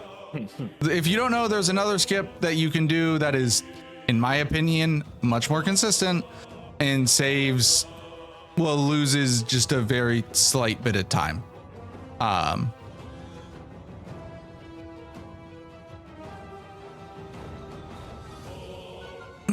Jeff, how consistent was the skip you did yesterday? Anyways, that's too far. That's too far. Time out. Back to the game here.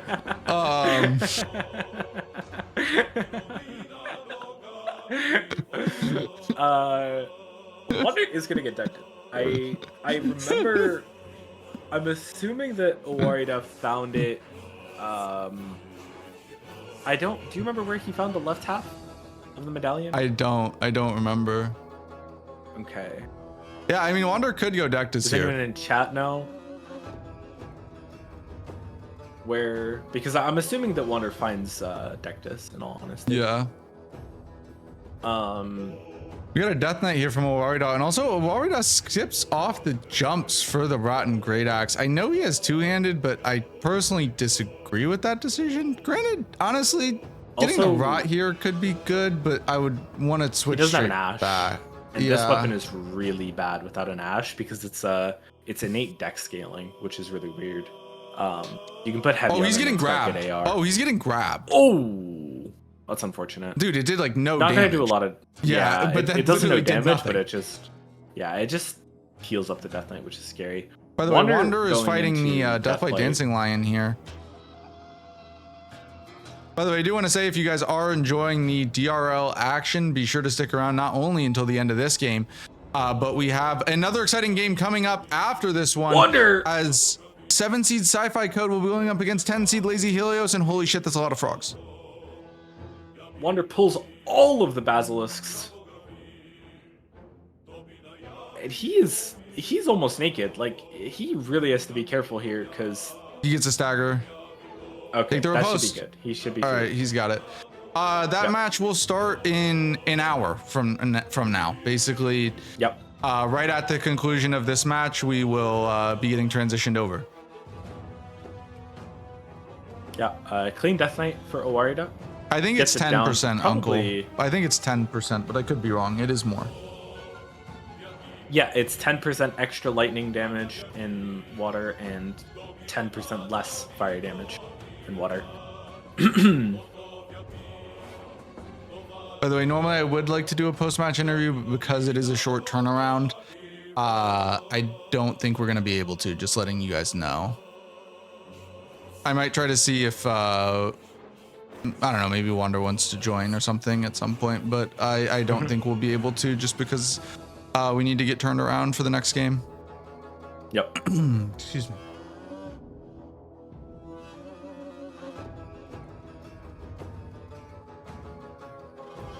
Oh, this might have been where Owarida found Dectus, is it? No, that's No. This can't drop. yeah, that Dectus. cannot be What Dectus. am I saying? No. Wander is gonna. Oh my God. Wander has 300k, and no. way And he getting just out. mogs. He just has some mog. That's super unfortunate. Yeah, you never go there with money, man. Never. Yeah. Yeah, what I've started to do is I've started to do that check, right? Because we do Eastside Liurnia.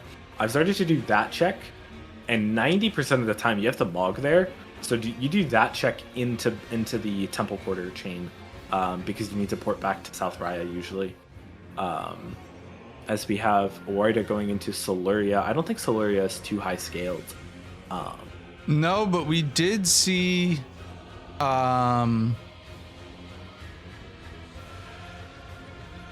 who died here yesterday? Azaz. Azaz, yeah, died here yesterday to Gideon. It is Wander! Oh my God. Okay. I've been close.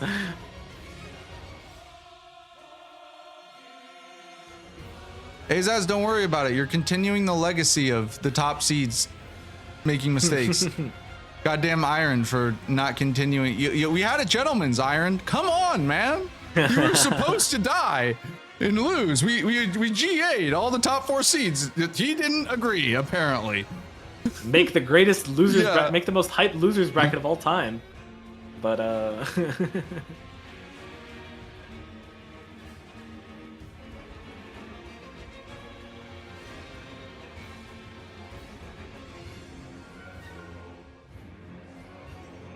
All right. I mean, Wander has the big pay. Like this really does. The other thing too is Wander is playing a.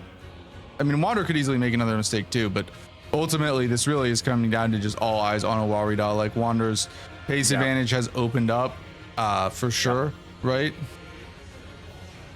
yeah, I also say I think Wander's just got more damage in all honesty. Like Yeah. bad Colossal, yes, but just jump attack Colossals are just so good. Well, he is getting. As he's actually fighting the trio Yeah, the Fell he's, Omen dude, trio. he's de-aggroed the boss. He's just fighting the lobster right now. The boss actually de-aggroed. He was solely fighting the lobster.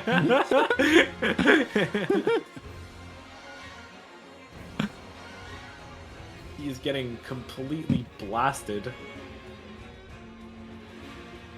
Yeah, this dodges the grab, but he also hasn't drank his physic yet, which is a lot of damage. Oh, and the Omen kills the lobster. Friendly That's big. fire. All right, gets it down now. Worm face here for Owarida. Yeah, could be dangerous. Probably in this arena, open as hell, low. Oh, and this is the absolute best attack to get. Oh my god, just spreads his fucking cheeks for you. Just lets you stand behind him and just do all of his attack. You saw it. I just wasn't ready for that. You've been pretty professional all day, so I wasn't really ready for that. You saw it. I don't know what to say. That's the attack. That's the attack that Wormface wanted to do. I don't know what to tell you. Yeah. But yeah, you know what? You can tell this event is not sponsored by a big corporate partnership because, well, Thomas is here. Yeah. Yeah, I mean, who's would not have invited me if there was if there was any I would have said, hey buddy, I chance. appreciate you offering, but I cannot trust your frontal lobe to not say something really stupid. Wander in Black Knife Catacombs. By the way, if you want more clips like that, check out Plural on Twitch. Thank you. He also does commentary for his own bingo league called VCC, so if you want to check him out, make sure to check out Plural. Yeah. Or Thomas, they're the same person. I don't think that can happen. I don't think that can happen. I think we would, it would be awful. But Wander's in. Wander got in a little bit of trouble there through there. Going through there. Luckily he's in Margit here card. from Owarida. Yeah, I do actually like Owarida's play. It's a little bit unfortunate that he needs to go that he won't find Dectus just because it is like slower to not have it's slower to go through knock on, right? It's slower to have to Yeah, kill, but you don't lose that much. Yeah. I mean, I it's think also just the biggest difference of Dectus. Right now is, I mean, Owarida does have a bit more map setup, so the pace difference isn't like as big as it looks right now, just looking at the score. But to me, the biggest difference just has been Wander is playing much more aggressively, right? Owarida's playing, for the most part, pretty safe. There are some moments, right? But Wander has been playing much more aggressively. And, whoa. Oh my god. Is that a Divine Bird Warrior? It was one of the Black Steel. It was the Garus. But yeah, it's just been more aggressive play from Wander, right? Like the early Dragonbarrow for the scaling, plus just their natural play style, like how they approach the fights themselves, has like brought up the pace advantage for Wander. But I mean, going into the match, this match at least, this is what I kind of expected. I felt like Wander did have a slight edge in pace. But Owarida was definitely the more practiced player of the two. And I, felt like that really was kind of what this was, one of the stories of this match. And, so far it's playing out that way. Yeah, I hope that Wander goes knock on right. I don't want to talk about, other matches, but like in my match yesterday, this is one of the big mistakes that I made, which was chasing Dectus. I had the same grace of Nocron. And like Altus is extremely high density in terms of bosses, in terms of like a running section to bosses is very like very small. So you want to get into Altus and you really want to kill everything in Altus. It's really important. On a good build, 30 minutes is safe. But he's not on the greatest build ever. For Nocron, I actually never think 30 minutes is safe. For Gelmir or Volcano Manor, yes. Or Dectus, no. right? What I Nocron mean or Precipice, I think he needs to go now. Oh, 30 minutes to clear. In Altus. Yeah, 30 minutes in Altus, right? You can so do. I mean, like a 5 minute. You could even do it faster, but yeah. Yeah, totally. You can obviously, you can do it faster, right? Like I think you can do the 20 Altus bosses in 25 minutes. That's and Wander goes Dectus or Wander goes Altus right now, which is correct call. Yep. Yes, Wander did use jumps to time the nuke. It's a pretty easy tell if you practice it. As soon as it only works for the first nuke, there's a more like precise and different way of setting up like a no-hit runner. We'll tell you about it. For like the second nuke that he does in phase 3. But as soon as you see that flash, pretty much you just jump twice, and then you get a perfectly timed roll, and you'll never get hit by it. Yeah, it's a really cool strat. Yeah. Not one that I do because I think it has more aura to just time that shit. But to just roll that shit, amen. Yeah, just roll that shit raw. Apparently it works on the triple one as well. I thought the triple one was different. I thought the triple one had different timing. But I also fuck it up. So yeah, amen. Yeah. Now I raw dog it. I'm like, yeah, I've played fighting games before. I can just I can just time it. I'll just go on reaction, and then I roll it. and then I mess up the roll. So but really like you've said before, the name of the game here is Owarida, because if Wander is on really good pace for this seed, I will say. I think it's overall this is going to be a lower scoring seed because of the pace. Yep. Some of the bosses were a little bit slower, and also the builds are just kind of mid. Like Owarida's build is decent, but even then they don't have a lot of buffs, right?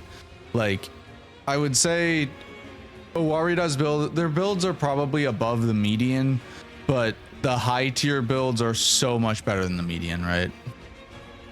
Yeah, exactly.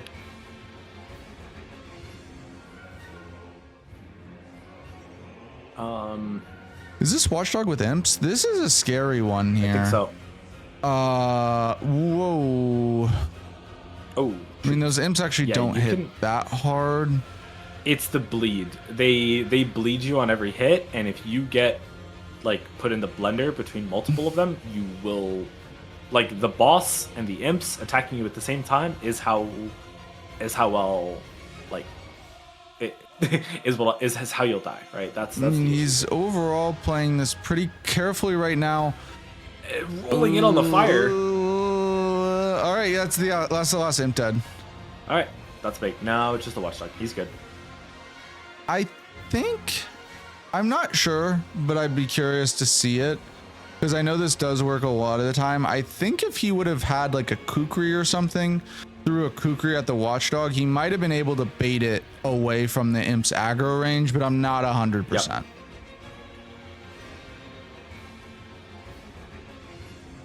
But regardless, doesn't matter. He took some hits, but you know what? Vigor is a damage stat. Got through it nicely. Great job, Owarida. Yeah. 30 minutes left here to decide this match, by the way. Yeah. I mean, there's a lot of time. I don't want to sound biased, right? But like, always rooting for the guy who's behind, always rooting for the guy to make it equal.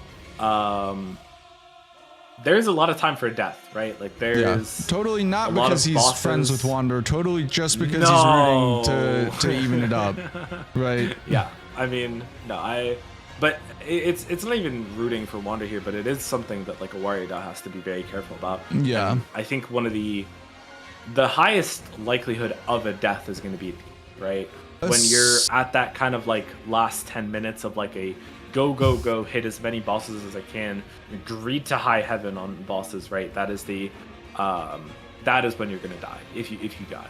Especially because would not be surprised if he's looking at his pace and everything and maybe feeling like the pace is just a little bit slower than usual, right? Like based on his other trainings and some of the practice that I've seen.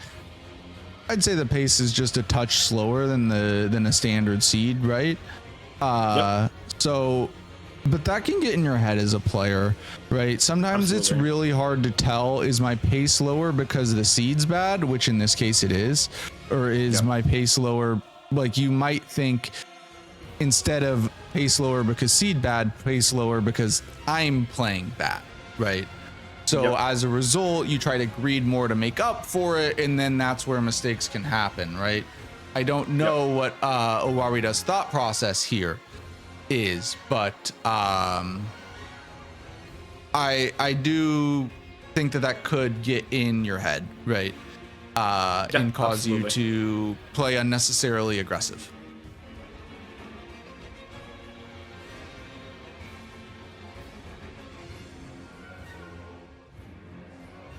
And this is Lanciax. Lanciax really is not that bad. I used to hate Lanciax, and then I was introduced to Senesax, who's like way tankier and hits harder and has bullshit extra lightning. And can scream and has the scream.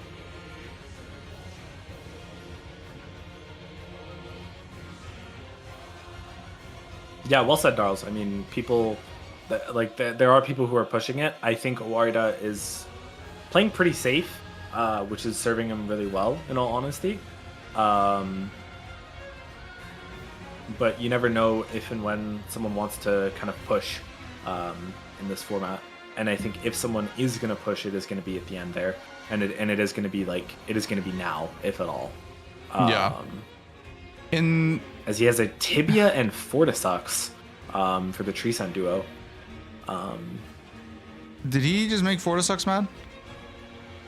I don't think so. I think I saw it move a little bit. I couldn't tell if that was because it's beginning its walking animation or because it was mad. I think it's... Now it's mad. I think it just wiggles. Yeah. Yeah. It was just a little... Do you watch the Wiggles at all as a kid? No, any Wiggles fans in here? If you are, you're a real one, just saying. Fruit salad, yummy, yummy. You never heard of that banger? Nope. Damn. No, I have not.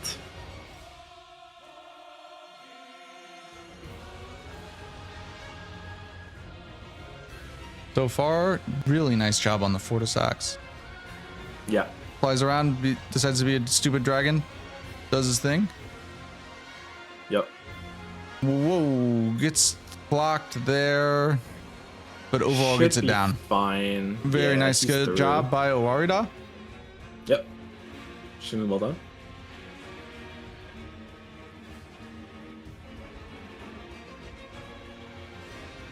Wander here closing in on Wormface, and this is Count Ymir. Dane? No. Count Ymir. Yep. Ooh, with a... You need to be careful with that Miranda Sprout. Those do not play in Altus.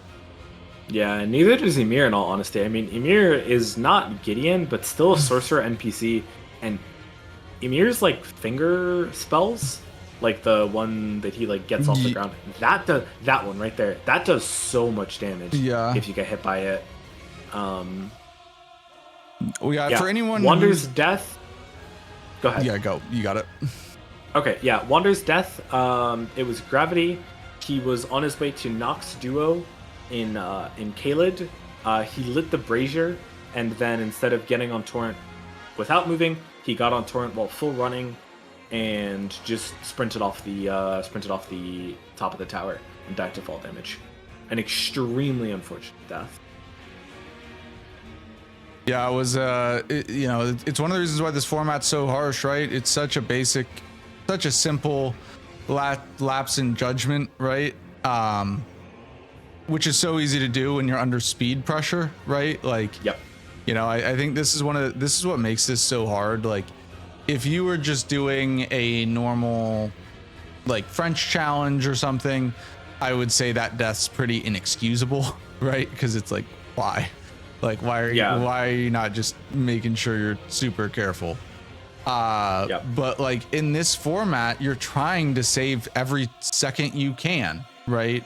Yep. In order to beat your opponent. It's so easy to make that simple mistake.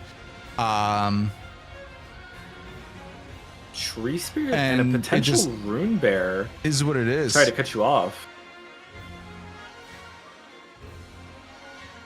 Where is this Yeah, room I mean, you right, speak of? Oh, I see him in the background. All eyes on Owarida, right? Like I'm just because I mean, this game is over if Owarida doesn't die, right? I mean, I think it's kind of obviously there's still some time left to decide the pace, but I think at this point, like Wander is now in Altus. Advantage is about 2.5 points, right? Like, and us, of course, Owarida will lose time no matter what if he were to die, right? So I think, unless of course Wander dies as well. If Owarida dies, it really just decides the game. It's if he lives, he wins. Well, we know that, but if he dies, I think Wander pretty much wins at this point, right? I think you're right. Yeah, in all honesty, I mean, I think Wander has such a pace advantage here. That barring some, I mean, it's not insurmountable, of course, right? Sure, but sure, like it's, yeah, it's like it's significant. Yep.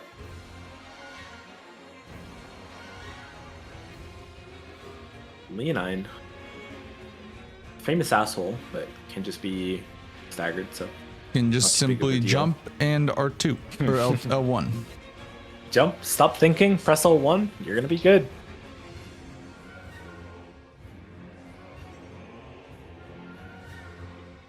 Wander?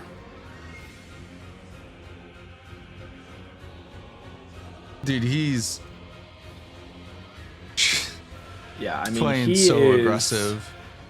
Yeah. I think this is one of the things too that I could see players falling into. I mean, to be honest, when I died the second time, I just knew it was over, so I just said fuck it at that point. Like I'm just going for a score. But like with one death, it's not over at all. It's very easy for your opponent to also die. I could see the fallacy of like, oh, I can make up for the death with pace. It's like, no, you cannot, right? Like, you should not be playing any differently if you died, right? Especially as someone who comes from like a randomizer racing format, where if you die, you just lose time.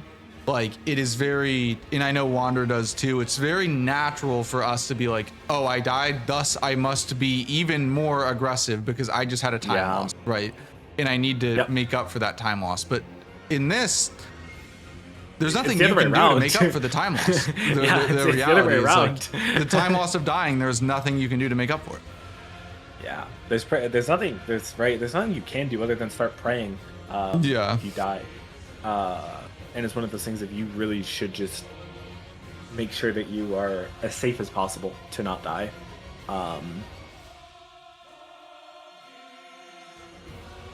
Owarida getting a very easy Ruins boss here down. He's gonna hit Sage's Cave. He's gonna hit the Tibia here. That's an easy 3. There's 20 more minutes left, right? Like I mean, there's a lot. I think at this point the axes are better. Wander was gapping a bit because Owarida didn't have runes. Because Owarida never did early Dragonbarrow while Wander did, right? So while Owarida had the better equipment, Wander's rune level was able to make up the difference.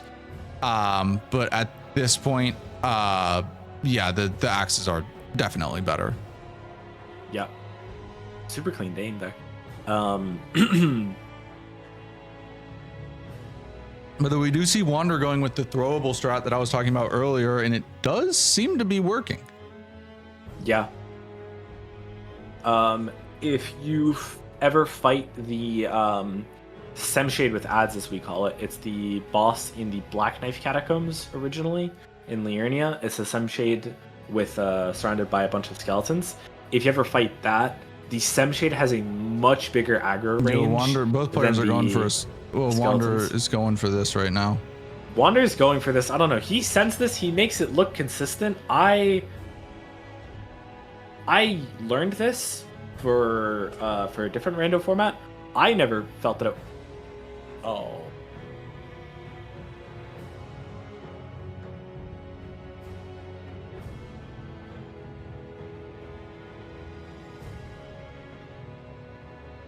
Is that my fault? I think so. Oh no. Congratulations. Oh no. Oh no! Congratulations, Thomas. Congratulations. You have yeah. No. Yeah.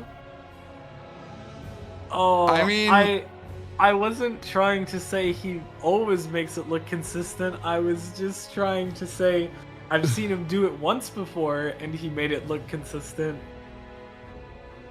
He was so confident in it. I was like, wow, you're a beast. Oh man. yeah, maybe the PayPal hit from Owarida into Wander's account. I hope he was compensated at the very least, but I mean, yeah, at this point, well, Owarida still has to hit 62. Like he would have to, if he dies once, Wander's lock score moves to 60. So Owarida does need to surpass that if he dies. But in all likelihood here, he's gonna get two more bosses at this point, right? Yeah. But you know, hey, no need to be sad because look, there's another game coming up in 40 minutes, right? We got another game coming up right after this. Helios versus Sci-Fi.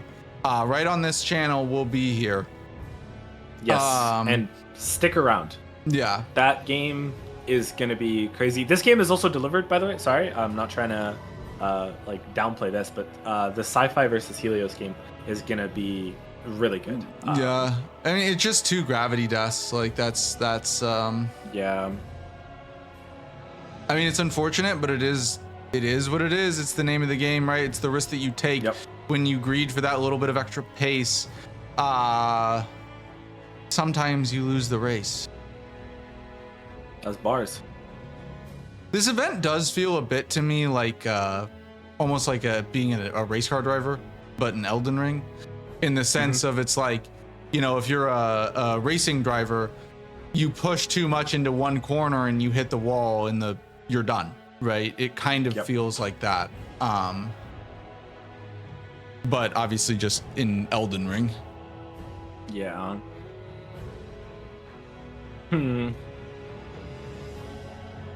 Very unfortunate for Wander. I mean, the first death was... I know that Wander likes to send that skip. You know, as much as I was saying, he makes it look consistent. I don't find it to be consistent, especially the version that he does. He needs to land on a very small edge of a rock on that cliff, and then land on a different rock, and then land on the top of a smaller rock to not die to fall damage. And I think I don't think he got stable ground on that second jump, which is, you know, really unfortunate. Oh my god, he's even getting rage baited and stuck in the stuck on the way to Teresa and Duo. Yeah, I mean, I can tell you I know exactly what Wander's thinking right now because it's the same thing I was probably thinking. Please just let my pain. Me too. Like, it's just like, let my pain and suffering end, bro. Like, can the timer please just expire? Ultimately, like, that's what he's probably thinking. Yeah, well said, Jeff. I actually just did describe Tillier skip, but I mean, that one is, at least in my opinion, a lot more consistent. I've tried practicing the one that Wander did a lot, because it's a useful skip in some random formats where you need to go to what's it called, where you wanted to check that merchant. But that skip specifically is just really, really weird because the rocks that you're trying to land on, like, there's not an easy setup compared to Tillier skip, and the rocks that you're trying to land on are a lot smaller and more slippery. But if Wander sends it, I mean, it's the risk that you take in DRL, right? How much are you pushing, right? Like, Who's and I, we have the same kind of philosophy on the road ends catacomb skip of, like, we just don't do it. But Who's and I have a different philosophy on the jump down to Sage's Cave, right? I send the little rock jump down that Who's doesn't, for example, right? Yeah, I'm a baby back bitch when it comes to skips. I will tell you, like, if you watch me practice, you'll see me die a lot because I'm stupid. It does happen sometimes because it just happens, but percentage-wise, I would imagine that I might have the lowest percentage of gravity deaths of anybody. I can think of 2 times in all my practice seeds where no, 3 times. Yeah. Wait, no. 2 times since I corrected some of my unsafe jumps. that I've died to gravity. So like 2 times in the last 100 seeds that I've done. Yep. Yep.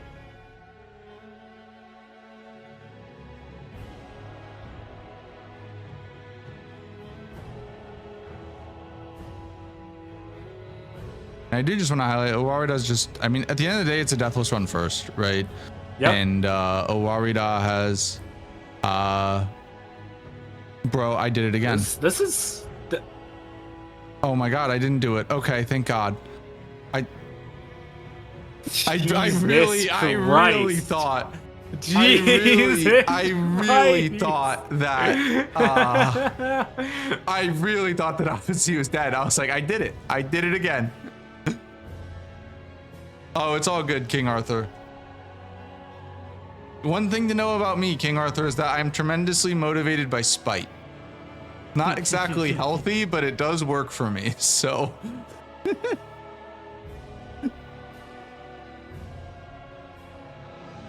Wander mogging after falling star beast. Does he have time to go all the way to like Outer World Battleground? I don't know. Oh, no, I mean, admittedly, because I can tell you this is where my head was at after my second death. I mean, I had enough time to just like get back into it because I was trapped there for an extra 90 minutes, right? Mm-hmm. Like, I felt like shortly after my second death, I was like, you're not gonna stop playing because these guys are too prideful for that, right? Yeah. But it's like you just are autopiloting. You're just thinking about, like, I was literally thinking about my apology speech that I wanted to say after stream, and then I suddenly ended up on good pace, right? But like that's literally what my brain was thinking, like 5 to 10 minutes after I died, was what I'm gonna say to the fans of my channel and DRL and the people who support me because I shit the bed. Yep. And the reality is, like, Wander's played a great game, just 2 mistakes. And at the end of the day, that's the format, right? Yep. I mean, his first death was legit just a extremely small lapse in focus, and then his second death was a skip that he sends, and you know, the second death, I mean, that's just a part of his route. That's a part of the risk that he takes with what he does. The first death probably affected his mental. Maybe if he was on a like. I know that he, like, okay, butterfly effect, blah, blah, blah, blah, right? Like, that second death was probably going to happen no matter what, right? Because he sends that skip and it's dangerous and that can happen. But the first death was just extremely unfortunate, and that could have affected his mental. That could have done X, Y, Z. Yeah. I mean, you never know. I would say the deaths were far enough apart that it maybe wasn't pressing, but, like, especially, it can mess, like, there is definitely a butterfly effect where, like, I mean, you've seen it on Wander's face, right? When Wander was having close moments at the start of the game, he was smiling and laughing or whatever. And then the second he's died, I don't think there's been a smile on his face ever since, right? So, and that can affect, obviously we want the players to have fun. So, you know, it sucks that he's probably not having the best time right now, but it can affect also how you play, right? Just, absolutely. Being happy versus in a good mood versus a bad mood affects how you play. Yeah, absolutely. The next match is a big one in the winners bracket side. It's actually 2 really good friends of mine, Sci-Fi Code and Lazy Helios. Sci-Fi, the 7 seed, going up against Helios, the number 10 seed. That will be right after this. And we also have a very special promotional video that was made for that match by one of my good friends, Casey Brazos. So I'm very excited to show that off to you guys in between the games. I haven't seen it. I've been told it's a banger. So he told me it's his best work. And this guy's made some crazy hype videos for games. So be sure to stay tuned for that. Yeah, I can shout out Casey. I'll give him a shout out. This is the guy who made well, I'll shout him out after the video. But yeah, yes, true. Good call. Good call. Yeah. I'll also be joined by Jay or Frisk after for comment, as well as Ellie for commentary on the next game. Yep.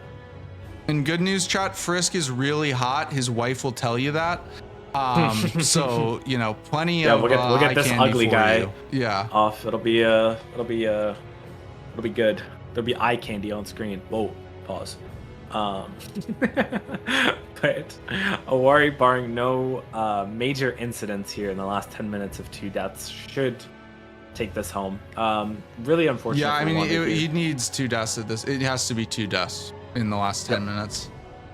Which, to be fair, I've seen it before. Hey, I've done it personally. Happened to me. So, but yeah, I mean, it's very unlikely in all honesty that it doesn't happen. Yeah, he's also so tanky. I mean, he got rocked there, but was okay. Fine? I'm going to shut my mouth and watch him fight an avatar. Yep. Just simply stop the speaking. Mm-hmm. No speaking.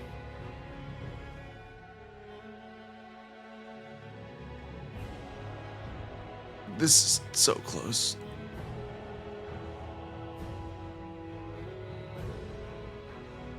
All right, he's good. Okay. He's good. All right. All right, we're through. We've been on a freaking hot one today in terms of, like, you know, normally it's like I curse someone and then my co-commentator is like, well, I being the superior being would never curse one of the players, so I will continue talking. But Thomas and I, having both cursed the shit out of Wander, just like, we're just gonna shut up. We're just gonna stop talking, man.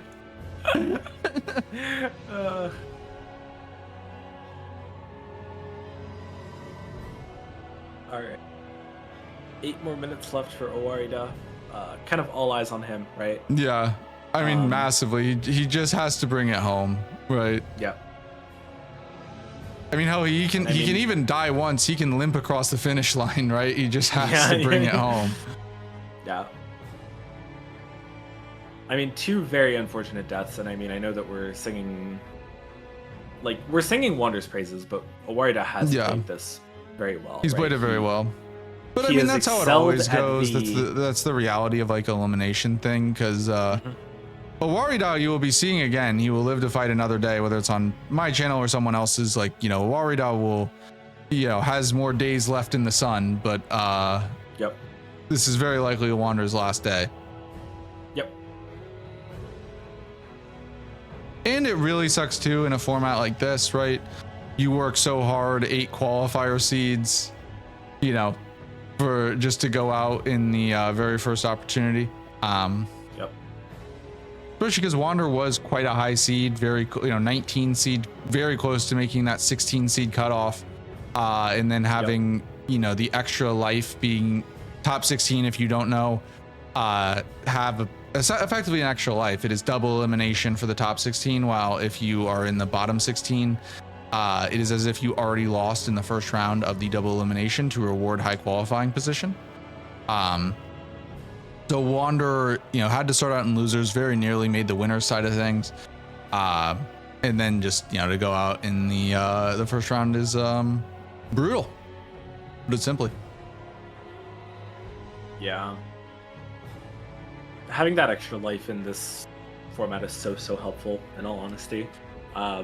Being able to be in the upper bracket and just live to fight another day is it's awesome. But Owarida fighting a Knight's Cap here. Wander explodes Estelle with the yeah, that was very nice. I don't know what he did, but that was pretty cool.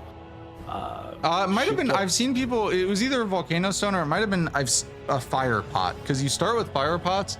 I've seen some people craft a fire pot. Interesting. Yeah, that makes sense. Ranged items are really nice to have just in rando. A lot of formats you can get crystal darts, but we actually don't have the cookbook in DRL, so you can't get any of those, even though we can buy the car crystals. You can buy explosive stones and like some magic stuff from Roundtable, but usually it's not really worth your time. Oh, Owarida also hit it. All right. Completely biased commentary from yours truly. Yes. Just thought to avert your eyes only when Wander does it. Really unfortunate that I got caught on that. Yes, we would like to, on Thomas's behalf, in the behalf of the United States, I would like to apologize to the entire country of France for the disrespect that my co-commentator has put on to your representative and player. You know, we will go back to the drawing board and reevaluate his performance after this one. Yeah. Obviously, I'm joking.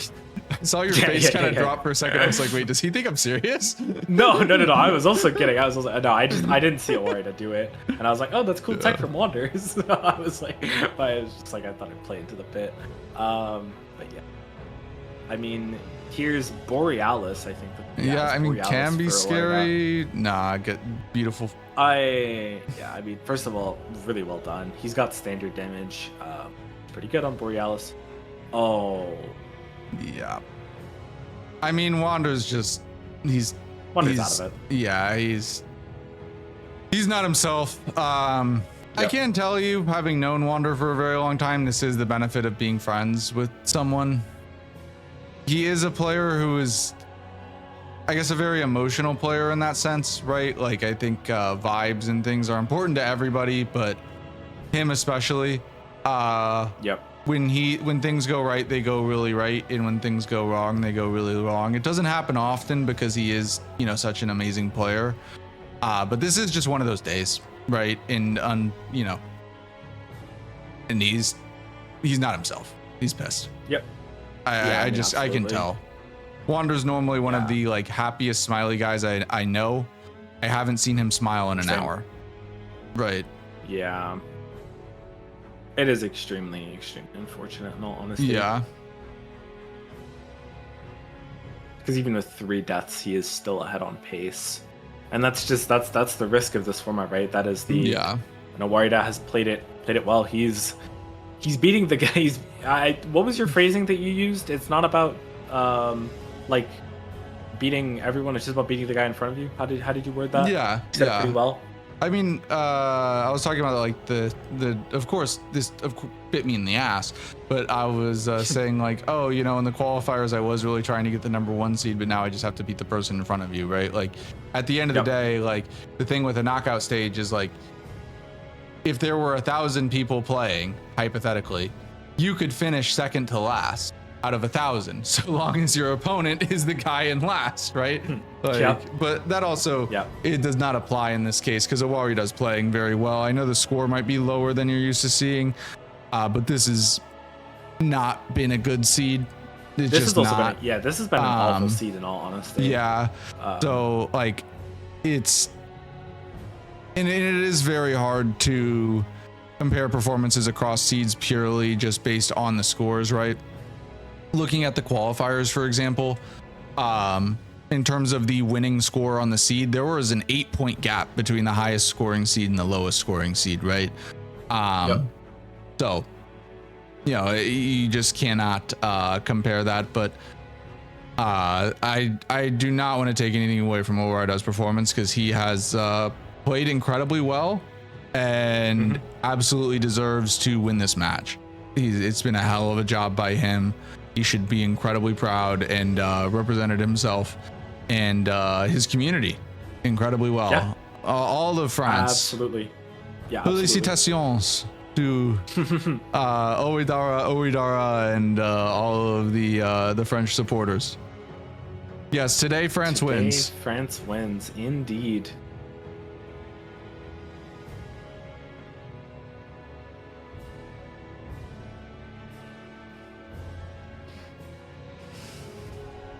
And just as a reminder, we have another game coming up here in just after this one, because I am doing both games and the next game starts in 20 minutes. We are going to do a pretty quick turnover here. We will stay as this one wraps up, and then I have a very special video to show you guys to get everyone hyped and amped for the next matchup. So very excited to show that off for you. Yeah, as Owarida is finishing the seed with 40 seconds left of Rage Bait of the highest order. Yeah, a can dragon he? in a tunnel. I mean, depending on the amount of Rage Bait that he gets, he may or may not be able to get the 71. Stagger, I think he'll get this. Yeah, he should get this, assuming it doesn't take 10 years to die, but yep. Very good job there by Owarida, and massive congratulations to you, sir. Big win. Yeah. Survives, advances to the very next round of the playoffs, and I look forward to seeing how he does in the next round. He will move forward to play ENSG Master. So that is going to be quite a game. ENSG Master lost to Forsa in the first round. Extremely close game as well. ENSG, yeah, an extremely Forsa close game. tied. Also, he made the finals of DRL Season 1. So that should be an incredibly good game. Unfortunately, France is guaranteed to win that one, but they're also guaranteed to lose that one, right? Massive congratulations to Owarida again, and just an incredible performance. And really, Wander played very well. It just was. I'm gonna throw the last death in the bin because he just did not want to be there. I'm gonna be honest. I mean, I can imagine. So if I'm putting myself in his shoes, but man, two little gravity mistakes. It's just how harsh the format is. I think he played a great game. But unfortunately, he has fallen to gravity. Yep. And with that being said, okay, he's off. I know he's pissed. All right. Yep. I do want to give a shout out here to Thomas. Again, I have to wait until giving you another shout out. I have another way. Again, he's a fantastic player in this league.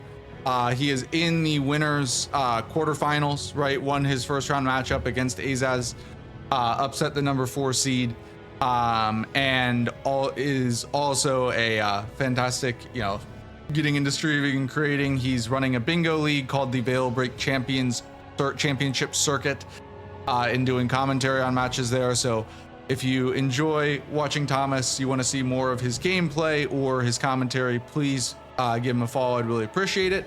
And now we have a very special video to show you as we hype up the matchup between Sci-Fi Code and Lazy Helios.